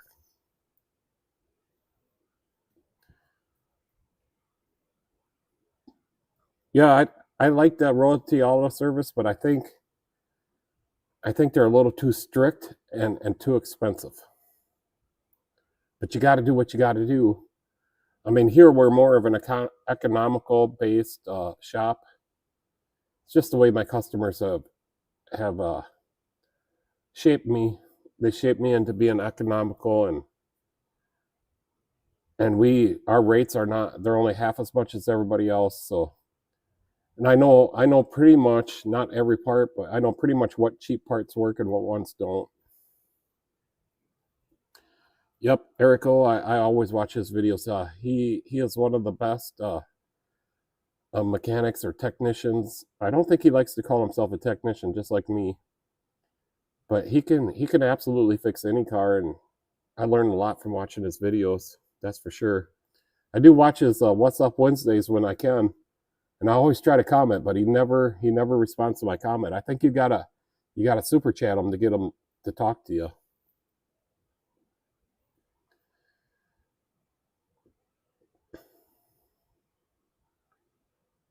How did you know that? I keep mine. Well, because that's how we did it. What was I gonna do? I'll put it back on me, but there was something. It was in my brain for just a second. I was gonna show you something that's, oh yeah, I got another car coming in for all the fluid flushes. But here's the transmission fluid out of the one I got coming in. But it shifts fine, so I think it'll be okay, just like the last one I did. People got to change their transmission fluid and PTU fluid. It'll make stuff last so much longer. I keep all my services up on all my vehicles, every one of them. Even my van, it's got new transmission fluid, new differential fluid. Keep the oil changed. So I feel it's pretty important, because when I was younger, I didn't change my oil, and my cars didn't last very long. So this guy's got a PTU, a rear diff. It's got a clutch in front of the rear diff that needs to be changed. There's some type of fluid in there. And then the transmission fluid. Let me see which car that is, because he scheduled it.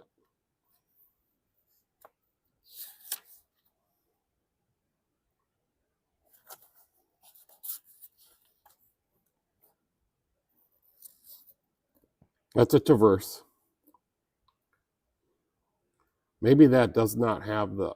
One of the cars I looked up did have, for the rear diff, it did have two separate cases back there that had different fluid in them. Yep, I got a transmission flushing machine. Yeah, viscous coupler. But I can't remember if it's on the Traverse or not, but it had a different fluid. Used the expensive fluid in there, but it didn't hold very much. Or the amount it holds is not very much.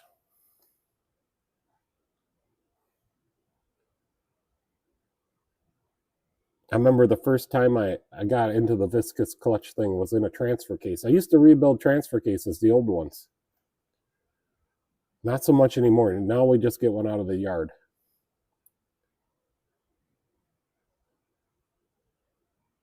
Yep. And I switched the Jeep to 520. I don't know if that, from 020 to 520, I don't know if that's going to make a difference, but I decided this oil change, I was going to up the viscosity just a little bit. Maybe I should have just went to the 530. I guess that's what everybody's doing. They're going from 020 to 530. I do got a guy with the 2019 Chevy. He's getting up around 100,000 miles now. And I've done every oil change on that since it was brand new.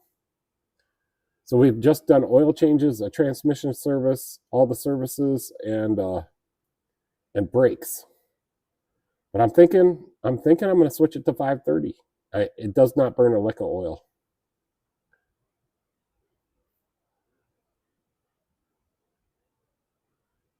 So I think what you're asking is if I use a transmission flush kit. I do. I use a LubeGuard kit.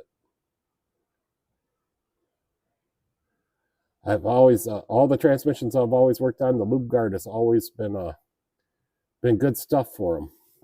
It's always helped, like torque converter shutter back in the day. Nowadays it won't help. Nothing helps nowadays.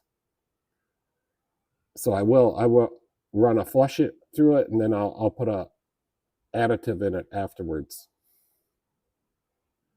I got LubeGuard in all my vehicles too. The Jeep has it. That's got the 9-speed, and it shifts really weird sometimes. But I can go into the computer and reset all the adaptives, and then it'll shift perfect. It learns wrong for some reason. And then I put a new dash in the Jeep, a bigger one. And the oil change, like on a Jeep, should be press the gas 3 pedals with just the ignition on, 3 presses, which it does reset, but it's set for 10,000 miles, although I changed it for 5,000 miles. So something's not, I didn't set something in the computer right, because I got the Alpha OBD and I went in there and changed it all. So on the mileage on the dash, it reminds you at 5,000 miles, it counts down the miles, but you can't reset it. You can only reset it once it puts on the oil change dew light. So I got to go in there with the scanner when I do the oil change on the Jeep, and then just reset it manually with the scanner. I've always used LubeGuard, and we use it I put it in the squad car. That was burning 1/4 oil every time they filled it up. So that's every day they were burning 1/4 oil. And you know, on a squad car, it's what am I trying to say? That's extreme conditions, and they always go to 0%. They get their oil changed to 0%, which I told them not to. So I put this LubeGuard stuff. It's LubeGuard Biotech engine protectant. I put that in the squad car. Now it only burns 1 quart per oil change. So that's a huge difference. It worked really good. We got a new squad car, and brand new. So I did the first oil change on it. I did not put that in the new one. Yeah, if it starts burning oil, we'll put it in there. Yeah, you can get it at Napa or Raleigh's. Everybody has it. I order my transmission kits on Amazon. It's just cheaper.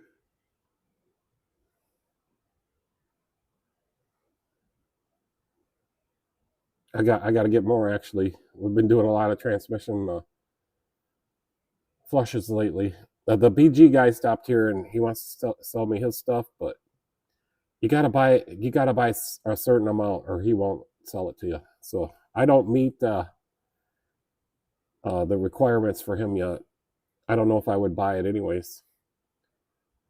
Napa, yeah, Napa has a lube guard. O'Reilly's has it. I know that for sure. The other stores probably have it too. It's been out there a long time. I'll go get a couple bottles of that. I got a couple bottles back there. I'm gonna go get them for you.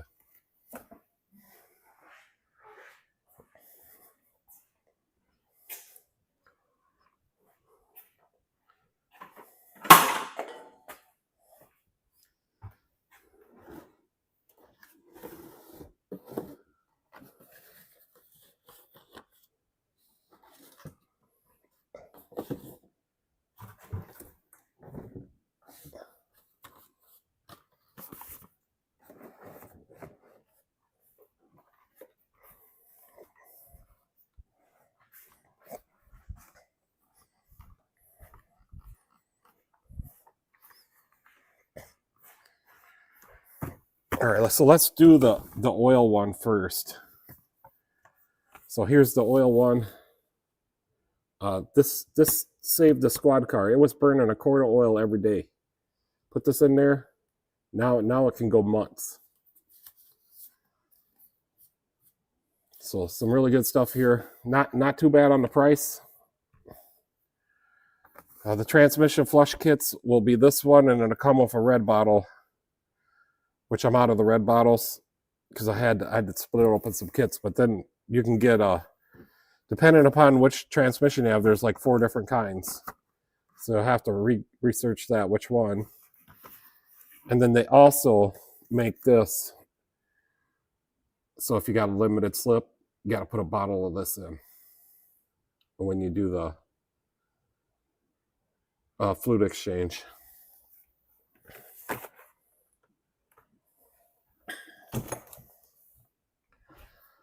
I just did a transmission for guys 2021 Chevy, and I had a little bit of trouble with it. And the manufacturer, I was talking to them, or the rebuilding company, they asked me to put lube guard in it.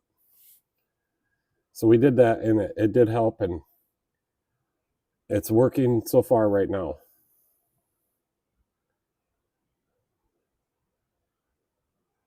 Yeah, Michelle's talking about the police cars. The stuff I use starts with an S. Trying to think of the name. I've been using it for a long time. It works really well. I'll try to think too what starts with an S. Nice, I'll have to try it out. Yep, every car that comes in here burning oil and they're complaining about it, I either upgrade their oil or put the lube guard stuff in, and it works every time. Most of the time when it's burning oil, it's something else, and then I can figure that one out. Like the PCV valve will cause it a lot of times.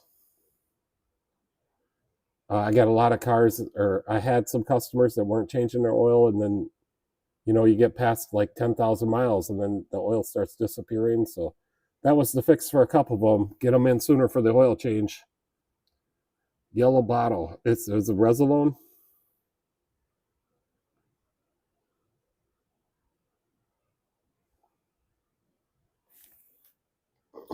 Just got a little bit of root beer left.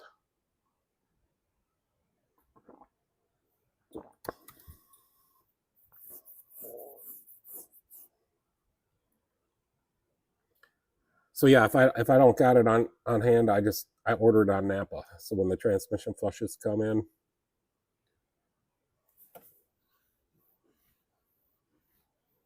yeah, I used some Resolone. I think coolant flush and stuff. That's pretty good. I thought.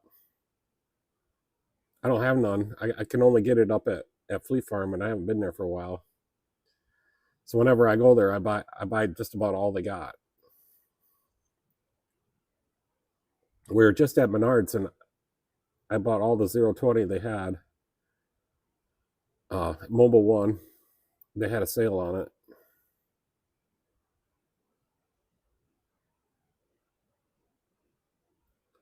Yeah, I think I can have a beer soon. I'm getting a little tired too, so I don't know how much longer. I finished the root beer. We could probably use this bottle, clean it out and use it for something else. I like that sealable bottle. Depends on the transmission. Sometimes it's recommended to do drain and fills, and usually if it's a drain and fill, I'll do 3.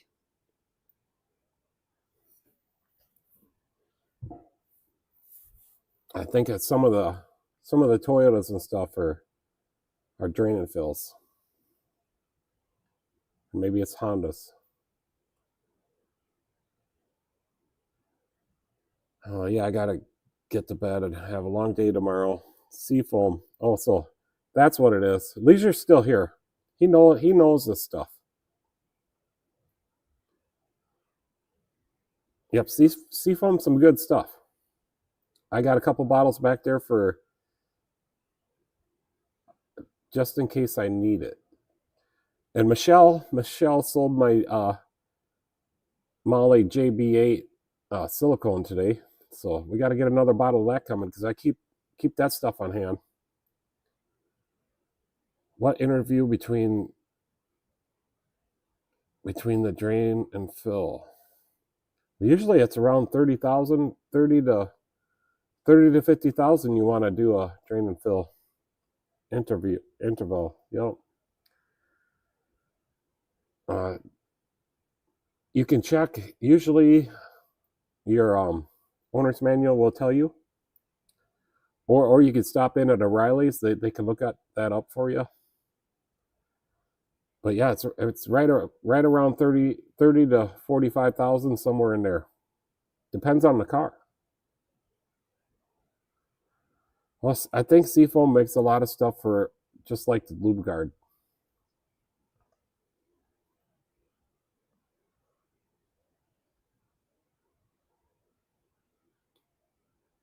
The only thing really BG has sold me on is the penetrating oil, the BG Enforce. That is some good stuff.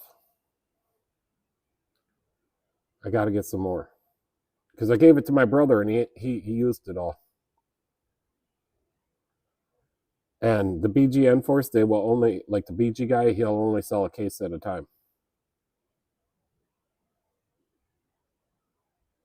Yeah, there's a lot of good stuff out there. I got a lot of experience with the Lube Guard, so that's just what I use.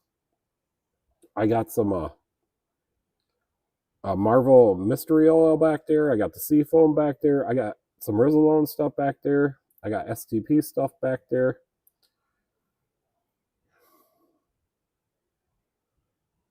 I got a bunch of different stuff. So when a car comes in, it's having a problem, I got a bunch of stuff to choose from.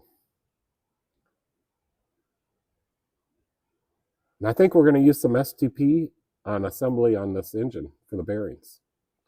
Not on the piston rings, but I think on the bearings, we'll use some STP because it's ran and the clearances all look good. The bearings all look good.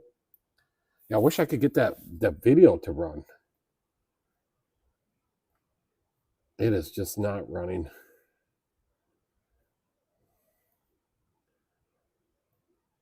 Like when I pull up the video, it's not even there. I already reloaded the file.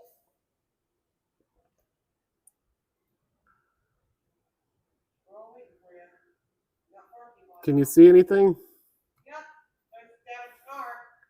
Okay, I'm back on. My camera's not working yet. We're on. Technical difficulties.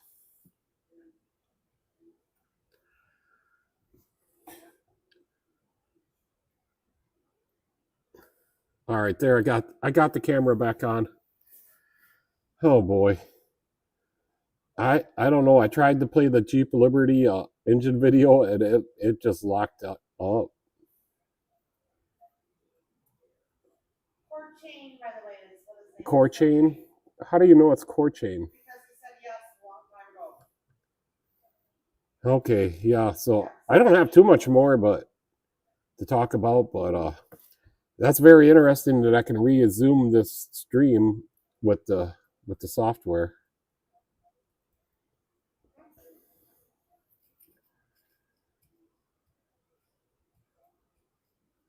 So yeah, some of you guys it's pretty late. Like JD, it's 12:30. Okay,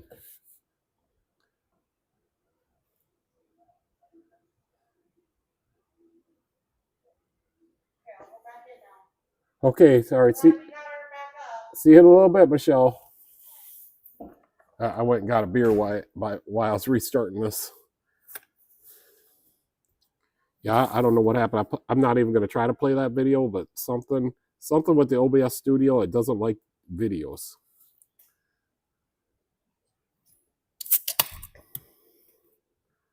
So yeah, I don't got too much more. Can't remember where we let off. It amazes me that I was able to get this stream back up. So I do have to select something here. It says there. I got my stats back up. It still says 11 people in here, so that's good. Of course, we're on the short feed tonight.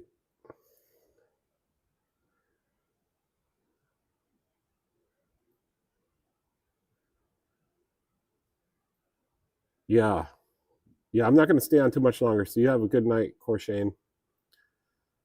Hopefully, I remember how to say that. Your name. Sorry about that.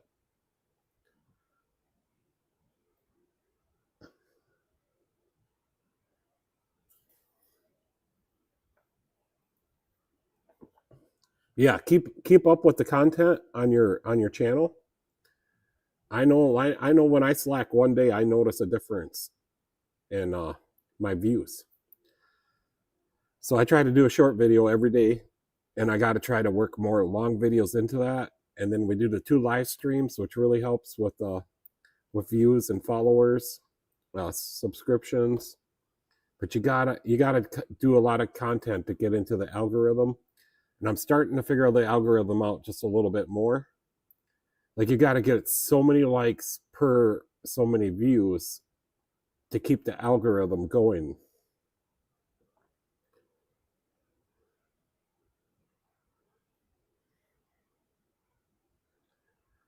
Yeah, Thursday at 7 p.m. Central Time, and I gotta remember to get more pictures. Although I share a lot of pictures over and over, I did delete like 4 pictures off of here so far today. This before the live stream. So I just try to share like cards that I've worked on through the week, the Brad problems, and JD sends me some pictures sometimes. Leisure sent me a picture. Rob sends me pictures. So JD sent me a picture of his parking lot the other day, and had some interesting stories to talk about these 3 cars.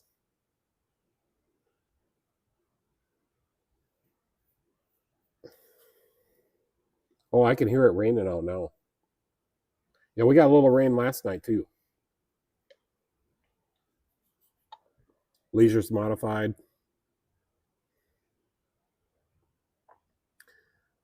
So that was set up for like Thursday.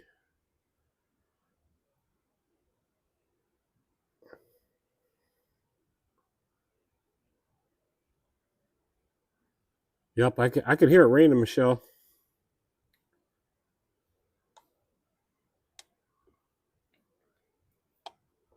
No, they're in control of their own notifications and of when we have it. So if they're subscribed and they're watching the channel, they'll get a notification that I'm live. If you don't watch a channel for a while, even if you're subscribed and got the notifications on, you'll stop getting them. Yeah, I'm wondering how James is doing, Jeffro, though, on his trip. He tried coming on not last Sunday, but the Sunday before on his on his Harley when he was driving. So I'm not sure. I haven't heard from him. I hope everything's okay.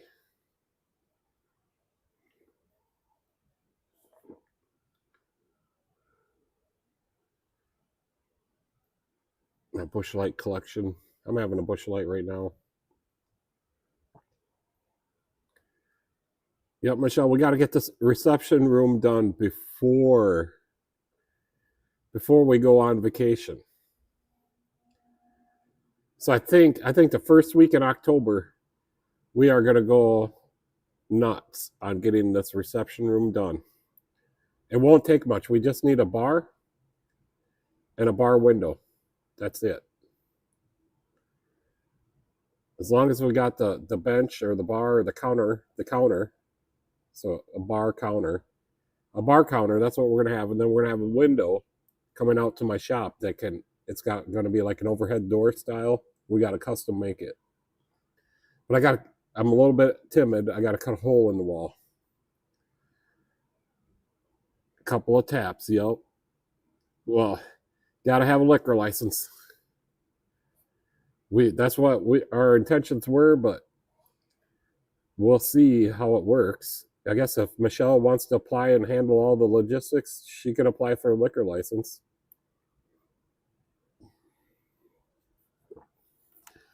But it's pretty nice in there, and I like to keep it nice in there. And then Michelle can sell prepackaged snacks, coffee, pop, stuff like that.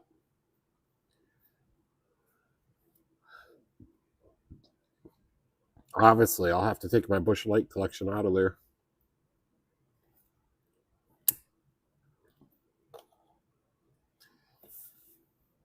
I don't think I have any other like pictures inside there that show it in any better detail.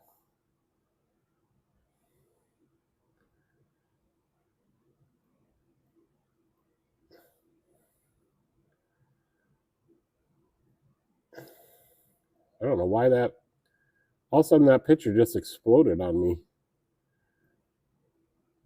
Oh, because that's the wrong picture. Oh, I'm this one, you know.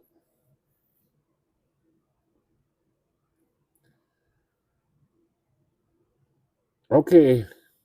We'll see you on Thursday. Thanks for coming. And I remember you from the last time I looked you up. I already subscribed. I've been subscribed on your channel.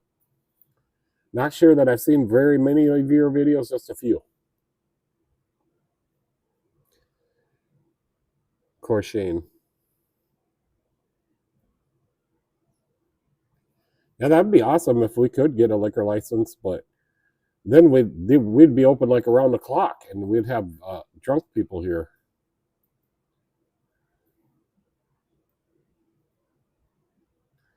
They actually just passed a bill in Minnesota for nursing homes, for nursing home happy hour. I think if we did get a liquor license, we'd do like a private bar. We'd only do it a couple days a week. Something like that, kind of like the brewery in Spring Valley, you know, Michelle. Not be open until bar close. Keep the riff draft out. There's some rowdy people around here.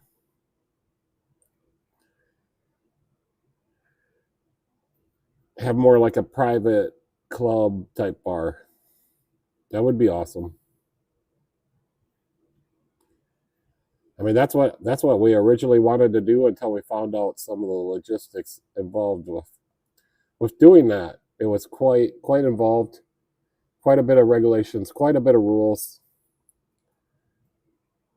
There was just a lot. So we lost interest in that for just a little bit, but now I got a new plan. We can direct all my traffic into there. Michelle can take care of them, and then we have Ari, so whatever she types on the computer in there will be on my computer out here. Whatever I type on my computer, as far as the auto, or what do you call that stuff, the automotive side of it. So Ari's been really good for us.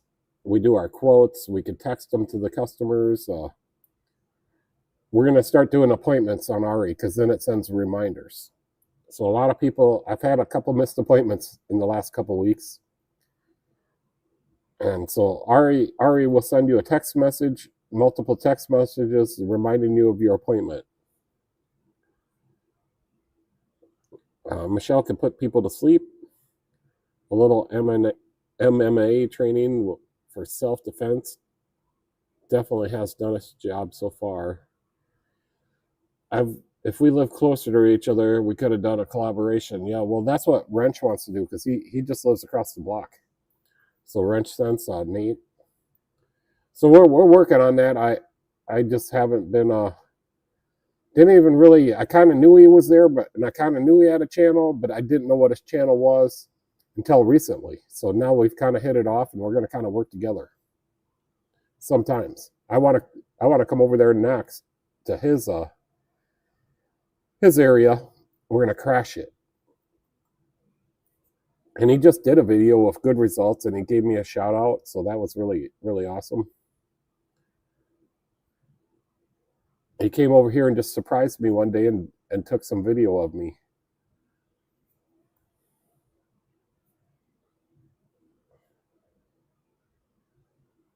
But I have to tell you, I think the happiest thing I'm about just ecstatic of right now is the parking lot lines. People are using them. The parts delivery guys are using them. My customers are using them. This gal, it's for Monday. She brought it over today. Or, I mean, she's for Wednesday. She brought it over today. So everybody's allowed to bring their vehicle ahead of time if they want to. The keys were we have a drop box. The keys were in the drop box. It's working out because there's 2 parking spots here, and generally one person will come and they'll take them both.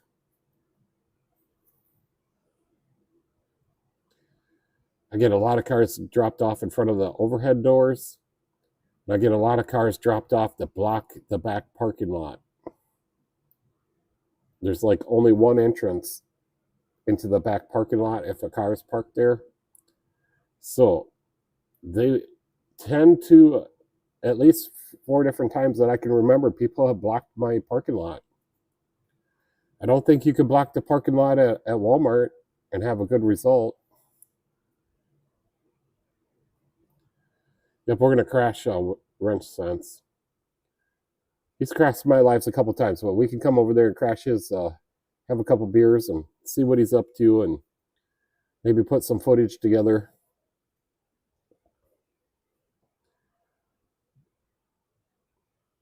That is what I did to my lot. White lines as well. Well, it's working out here. Just did it last Sunday. Yep, we measured it out. We taped them off. I sprayed them with the line paint that you got to hold the can upside down by hand. I got a little overspray, but it's okay. It actually looks kind of cool. We got the yard light fixed, which is awesome. I just took this picture tonight. I got the security cam up there. Two Menards. They're just little work lights that plug into the 120 volt. And then I put a dusk to dawn light sensor above that plug-in box. And then they turn on and turn off by themselves.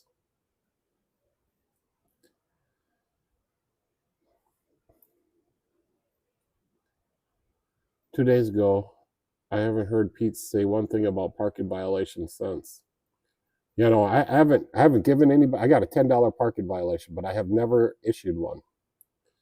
I always, if somebody parks in the wrong spot, I usually say, like, you can't park there. We have parking violations, and they'll go out and move it. One of the deputies stopped in the other day, and we told him about our parking violations, and he kind of laughed. And I said, "No, it's real. If you park in the wrong spot, I give you a parking violation. He thought it was kind of funny.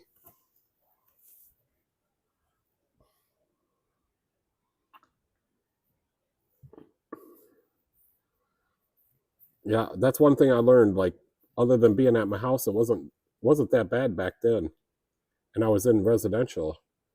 But now that I'm a commercial business, like it's a little bit different. You got to have actual rules. You got to post them.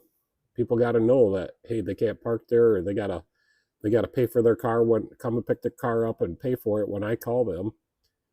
Like, you can't wait 7 days after I call you to come and get your car. I mean, a lot of people do. Some people wait even longer. But you bring your car here for an oil change, I expect it to be picked up the same day after I'm done. When Katrina was in the parking lot, customers feel violated. I don't know. I'd like to meet that Katrina, to be honest. Yeah, so Michelle has to take all the flack. Yeah, we have never charged a storage fee as of yet. I've had some cars out here for 6 months. But we do have a storage fee that we're going to start initiating. I told the one guy he could keep his Equinox out here. I told him I would call him when I got sick of looking at it. Well, I called him and he came and got it right away. So, but he needed a little time. I have no problem helping people out.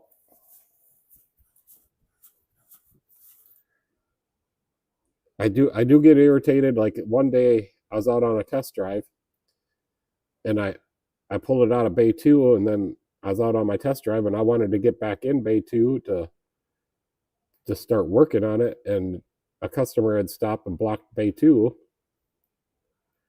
I got a little can't say what the word. I got a little flustered that day. Mine starts after 5 days. Yeah, sometimes, I mean, an oil change though. We only do oil changes on Saturday. We're open 9 to noon according to Google.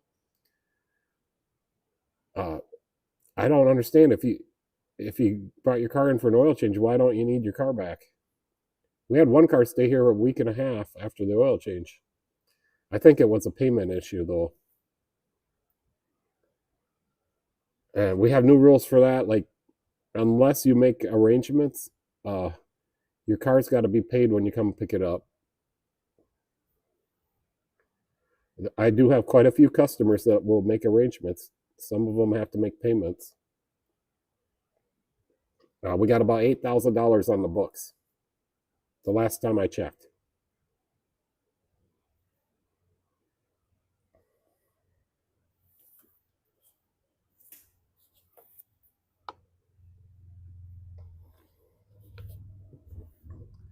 So that's quite a bit. I don't like to have that much on the books, but some of them were a back ways, and I would let people take their vehicles without being paid. So we're still working on some of those. I mean, I did legitimate work on their car. They got value for their money, and everything worked. They need to pay me.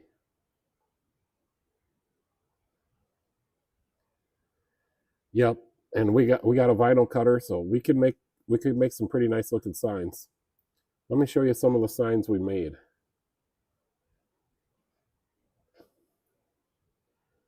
I got so many pictures on here. I think I just got to start over. F-150 in the parade right here. Me and Michelle made those signs. It took us about an hour a piece. And that's out of the corrugated plastic with vinyl. But they're multiple colors, so there's a lot of my machine's not a printer, it only is a cutter, so it only cuts one color of vinyl. For most of them, I lined them up. I eyed it up by my eye. I didn't measure it out. The Auto Value one, we had to measure out a little bit.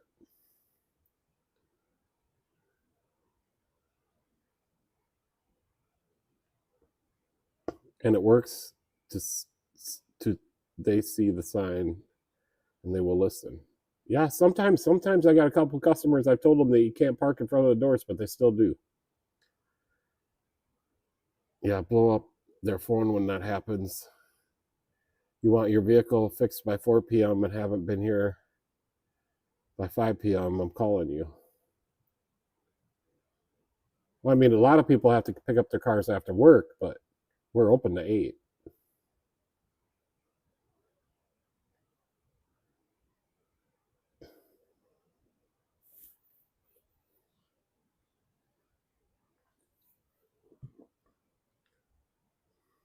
Oh, there's another picture. Yeah, we were in the parade. That's the first reason I'm mad about O'Reilly's. They didn't sponsor anything for the parade, and we did the signs for free. They said they don't do that. That's fine. I got a few other suppliers that can supply my parts. So I was just a little. These guys all gave water, bottle of water they gave us, and candy for the kids. I handed out almost 200 bottles of water, and to my surprise, the kids all wanted the water. They didn't want the candy; they wanted the water. Yeah, I could show you another sign I made. So when I bought my vinyl cutter, I hit up on this sign or on this graphic that I made, and ended up paying. Let me find it. I gotta find it first before I tell the story.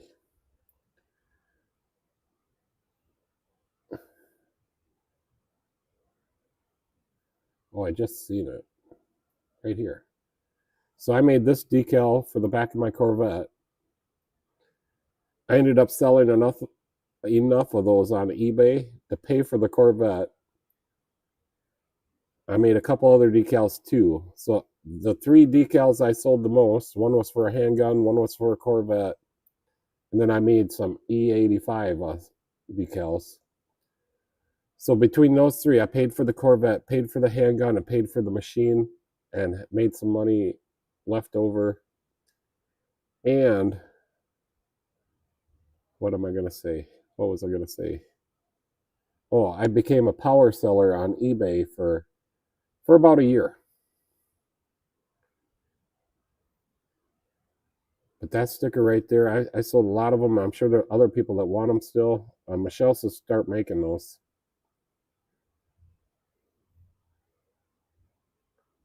Sold hundreds of them.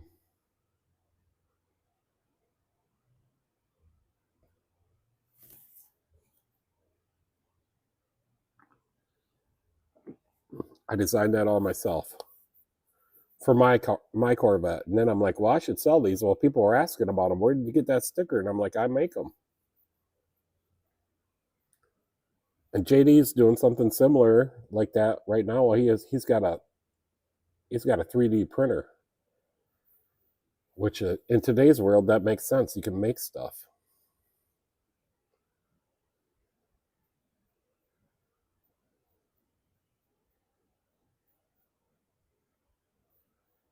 My 1 Grand Am. Let me find my 1 Grand Am. But there's like 14 different stickers on this 1 Grand Am that I have. 97 Grand Am. So there's 14 vinyl decals on here, but it's all blacked out. There's 3400 decals. There's Pontiac decals on the hubcaps. There's little GM stickers I made for the side of the car. I'll see if I can blow this up.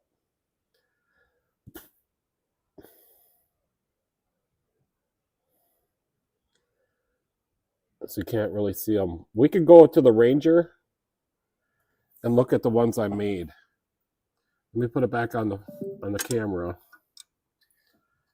But I got these wheels. These wheels are on my Ranger. So I'm gonna flip this. And the decals are still on the wheels. And that one got hit by something. But right here, that one got edged off a little, or it's just dirty. But I made those Pontiac decals. We're working on the Ranger right now, so I made the back ones. They're just blank right now. They're just one color. I don't know what other decals I've made. that I could show you offhand.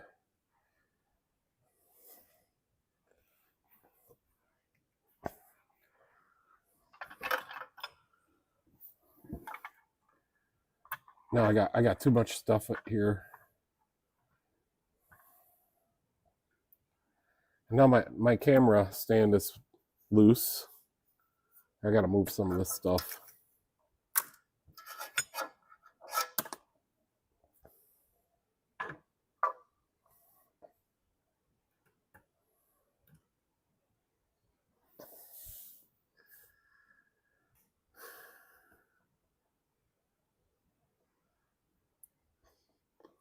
Yeah, so I'm trying to get Michelle to learn how to do them stickers and make some money, but she doesn't really want to.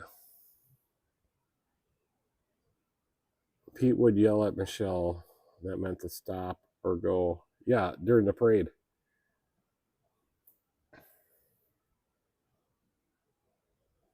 Oh, here me and Michelle just made these decals. That's a carbon fiber, a maroon or reddish carbon fiber,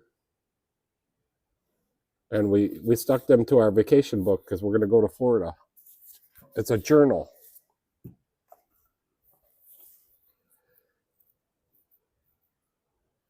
I was gonna say you should sell them. Yep.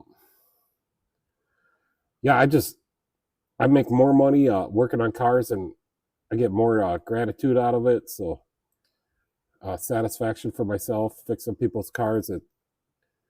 That's because that's what I think I was born to do. Is just fix cars. I'm a lot better at it than what some of my videos show, but and the new cars, I'm still learning a lot. JD knows a lot about the newer cars, and he helps me out a lot.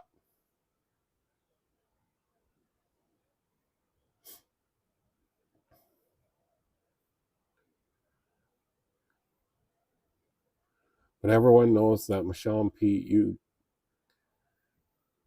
yell a lot at each other, half deaf. Well, that's because she can't hear me. She thinks I'm yelling at her, but I'm really not. How could I yell at Michelle?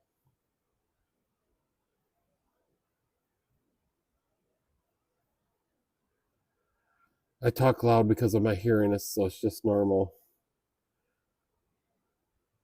What's life without disagreements? Yeah, we disagree a lot, but I don't think I yell at her. She thinks sometimes when I'm telling her how to do it my way that I'm yelling at her, but I'm not.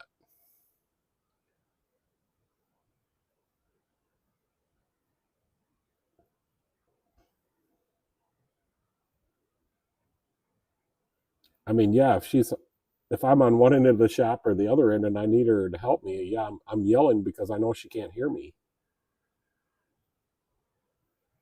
So I guess I do yell at her if I'm across the shop and she's got her TV on. She can't hear me unless I'm yelling. So I'm like, sometimes I yell because I need her to come over and grab me a jack stand because the car's going to fall off the hoist. Use the force, break out the attitude adjuster. I think Alicia's talking to you, Michelle.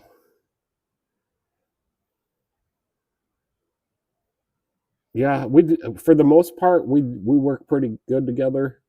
There's a couple issues we have I can't talk about. Oh, I do, leisure, haha. We have a couple issues that I really disagree about, and we're trying to work through those. As far as working, it's with working at the shop, but we got like a goal we need to work together on, and I feel that I guess that's as far as I want to go. But we work together for a common goal, and sometimes I need a little help. Definitely need help in the mornings. Like that's the busiest time. I got to order parts. I got to deal with people call in the morning. People stop in the morning. The parts deliveries are in the morning. So there's a lot of logistics that got to be done in the mornings. The afternoons aren't as bad. Like generally, I can handle everything in the afternoon. Towards 5 o'clock though, yeah, it does pick up because that's when people come to pick up their cars. They pay.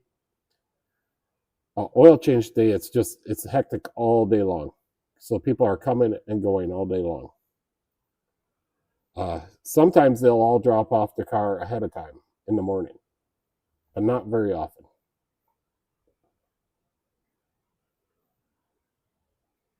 Plus, I'm waking up in the morning, so I like to come to the computer, like look up the cars.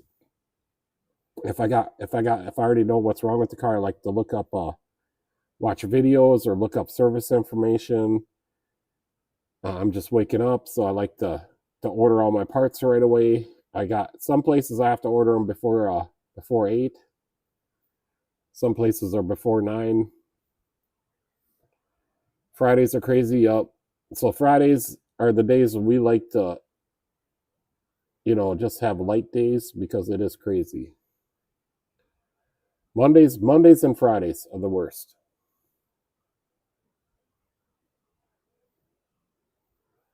But we're getting more used to it. Like, we are commercial right on the highway now, so we're getting more used to it. My customers are getting more and more people are finding out that I'm here every day.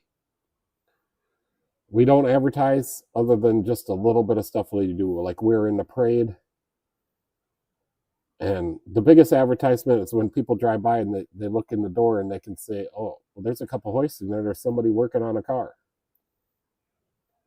YouTube is a huge advertising thing, but I guess I got quite a bit of followers that are from my town, but they all know I'm working on cars anyways. That's why they follow me. You're on the main drag too, so when you're out on a main location where people are driving by, they're going to see that you're working on cars, and everybody wants a deal. I'm going to tell you that. So that's kind of the way my customers have driven me.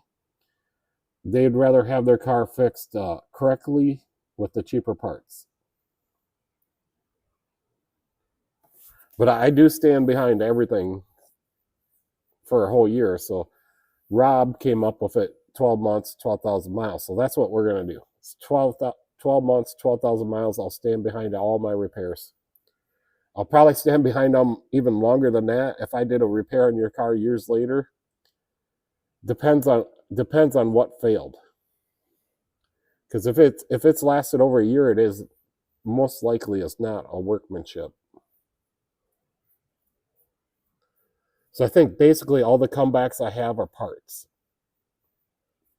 Whether I put a crappy part on or the part failed, or that's most basically all it ever is.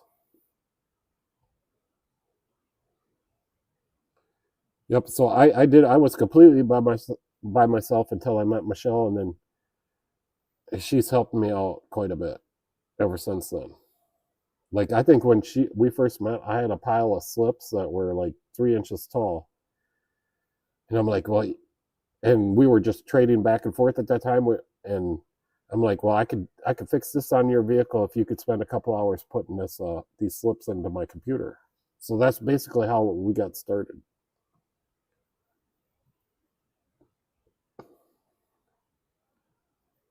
Well, Michelle really feels that I don't share it enough with her, but it is how we both make our living and live life. Without coming to work every day, we'd have to find a different job. We'd have to have a day job. And I decided that I don't want a day job, so it's either here or standing on the corner at Walmart.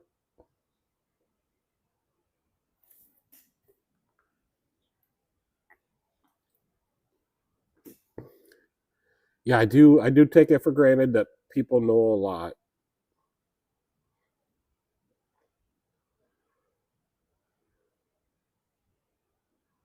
Michelle has learned a lot, I'll tell you that. Yep, I I started my business because Dad needed me to take care of him, so I started at home, and then he died, passed, So then at that time, I'm like, I had a hard time working at home without dad being there. So then I went and got a job for somebody else. I worked for another guy for a year. And after working for myself, I'm just like, it was good for me to be around people and get over the tragedy that happened. And so that got me through that. And then I was just like, I gave my new boss like very advanced warnings, like, hey, I'm thinking about going back on my own. And he didn't believe me. But anyways, eventually I did, and I went back to the house and started working there, and then it got too busy. So then this guy decided, well, he'll sell me this building, so then I bought this.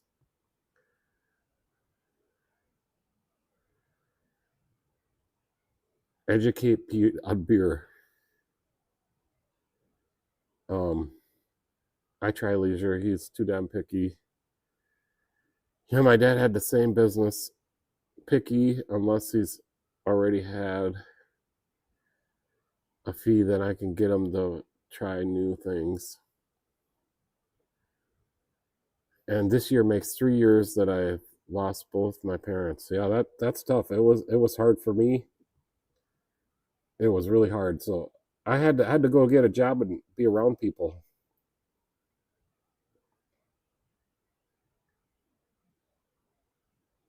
And now here I am, and I'm think I'm making it. I think I'm doing it.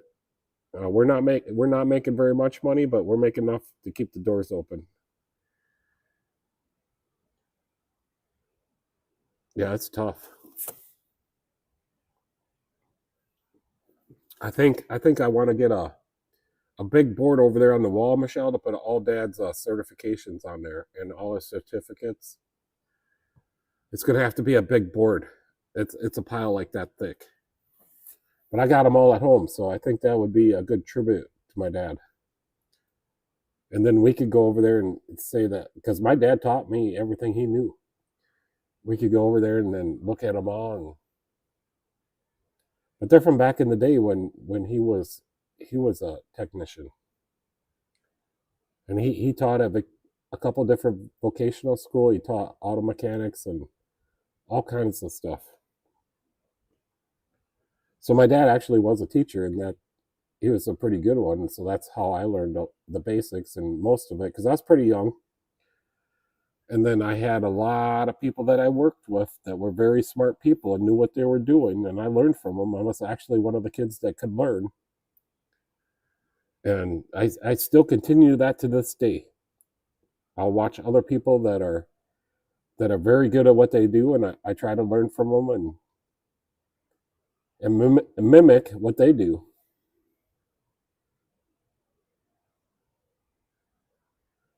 So he says, or Shane says, same here. I started welding since like I was 11. Yeah, I started out very young too. I can remember all the way back to when I was 3 years old.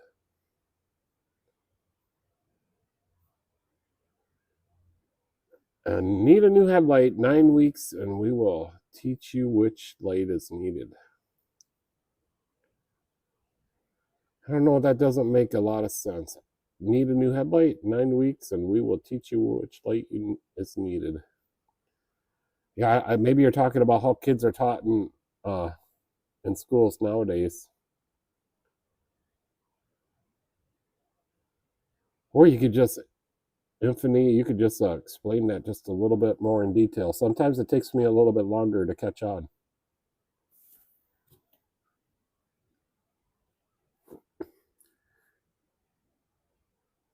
My learning curve is a little bit longer than everybody else, but I don't think it's 9 weeks.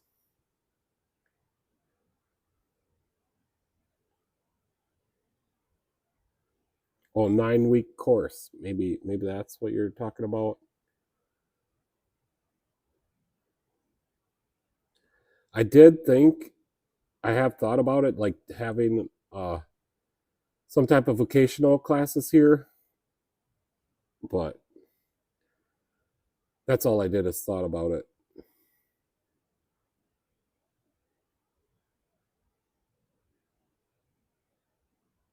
So far, all the younger people that I've had here don't want to learn anything, so they just want money. They just want a paycheck. And they want to be on their social media on their phone. So far, all the younger people I've had here that tried to help me out, it hasn't worked out. If you have a headlight out, we will change it for you as a walk-in, yeah.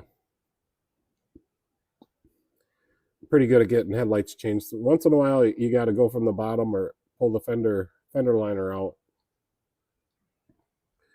It's just a joke. The joke was you are doing this on YouTube live while no cars are being worked on. Yeah, we had the day off, plus we are only open till 8 p.m.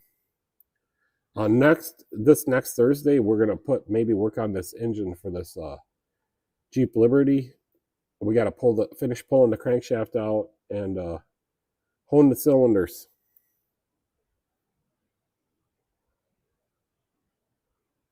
But yeah, I work 8 to 8 every day, and besides Sunday and Saturday, we're open 9 to noon, but we're here 9 to 9 on Saturdays. All right, Core Chain, thanks for coming. I look forward to talking to you on Thursday. The joke is my mechanic does the video while my car sits there and nothing is being done. Well, I only schedule, normally only schedule 1 car a day, but lately we've been taking on 2, and I haven't been doing very many videos. I do a short video, which would generally take me about 15 minutes, but that's on the customer that I'm working on, so I could split the day into 2, do the first one, do the second one. I generally only do one short video. I gotta get some longer videos.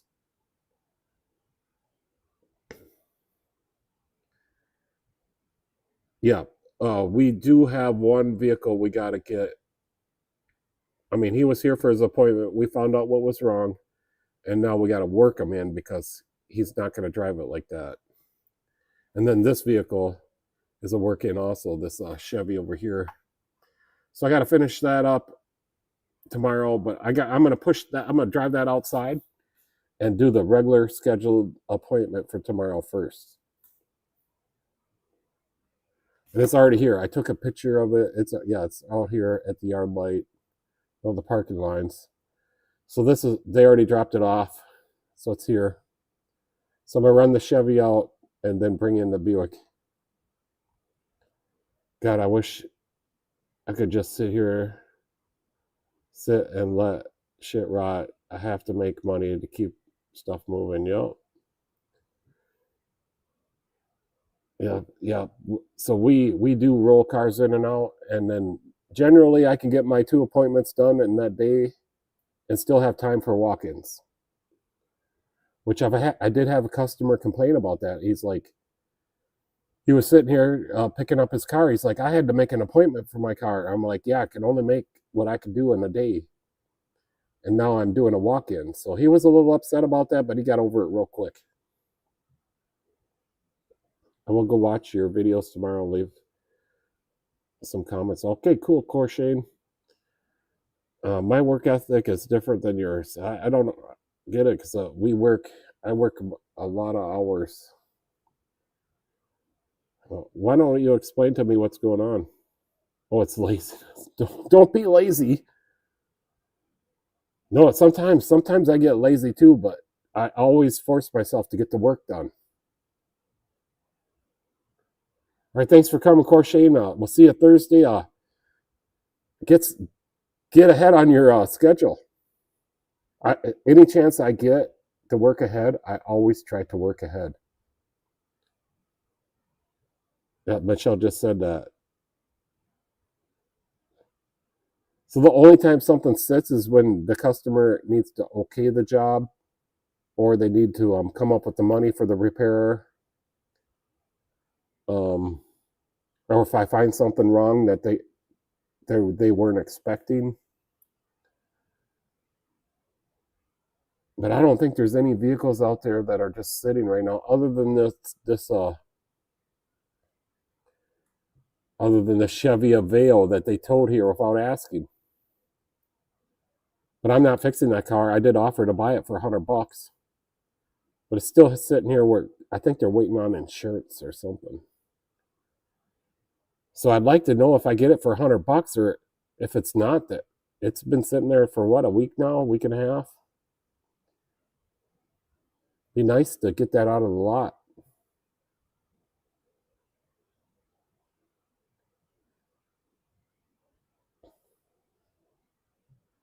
I know when I was working for, not my own boss, but working for somebody else, man, it was hard to get up in the morning. And that's why I work 8 to 8 too. I don't work as hard. I take a lot of breaks during the day. I'm a little bit getting older, and I can pace myself. So I like to pace myself, put it that way. And that does give me time to do a video if I want to do it. I don't think at any time a video has affected the work on a customer's car for me.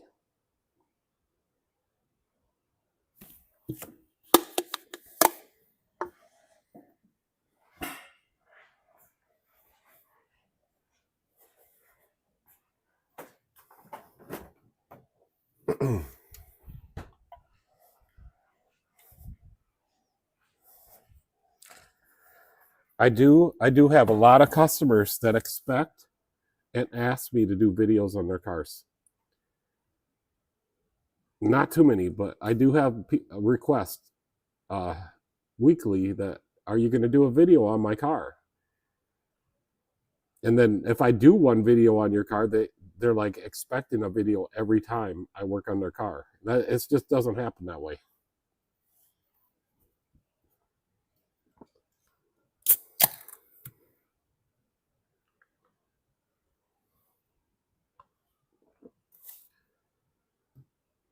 But all the videos I do of everybody's car, we text the link to them. So they all get to watch their own video, or the video I made on their car. I'm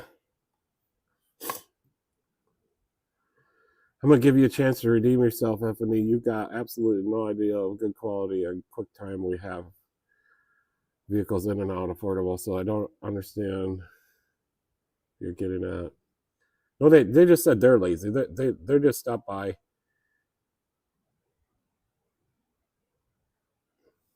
I think they were just giving me a little crap. She was giving me a little crap.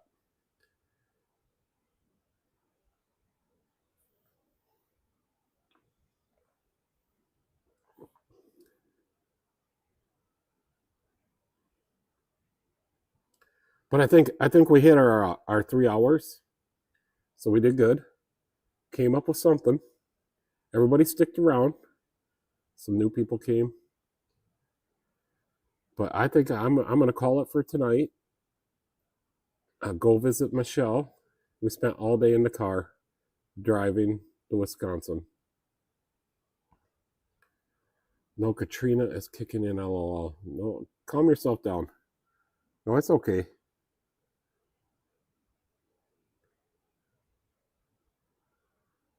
And then tomorrow got a couple cars, so I'll be busy all day tomorrow.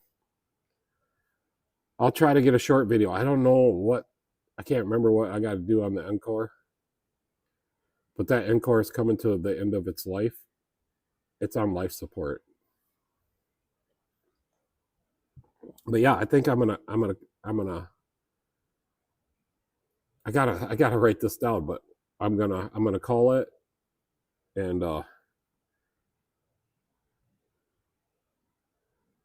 what was the other one? I think I did write it down. Sign off. That's what it was. I'm gonna sign off. I'm gonna call it for tonight. Thank all you guys for coming. Leisure. Have a good night. Good rest of your week. Hope to see you on Thursday. And maybe Jeffro will have his live stream again, and I'll see you there too. Hopefully everything is going good for him. I haven't heard from him. So hopefully he'll have some. Maybe I should check his videos. Maybe he's done a video. But yeah, I gotta get in. It should be good on food. We ate pretty good today.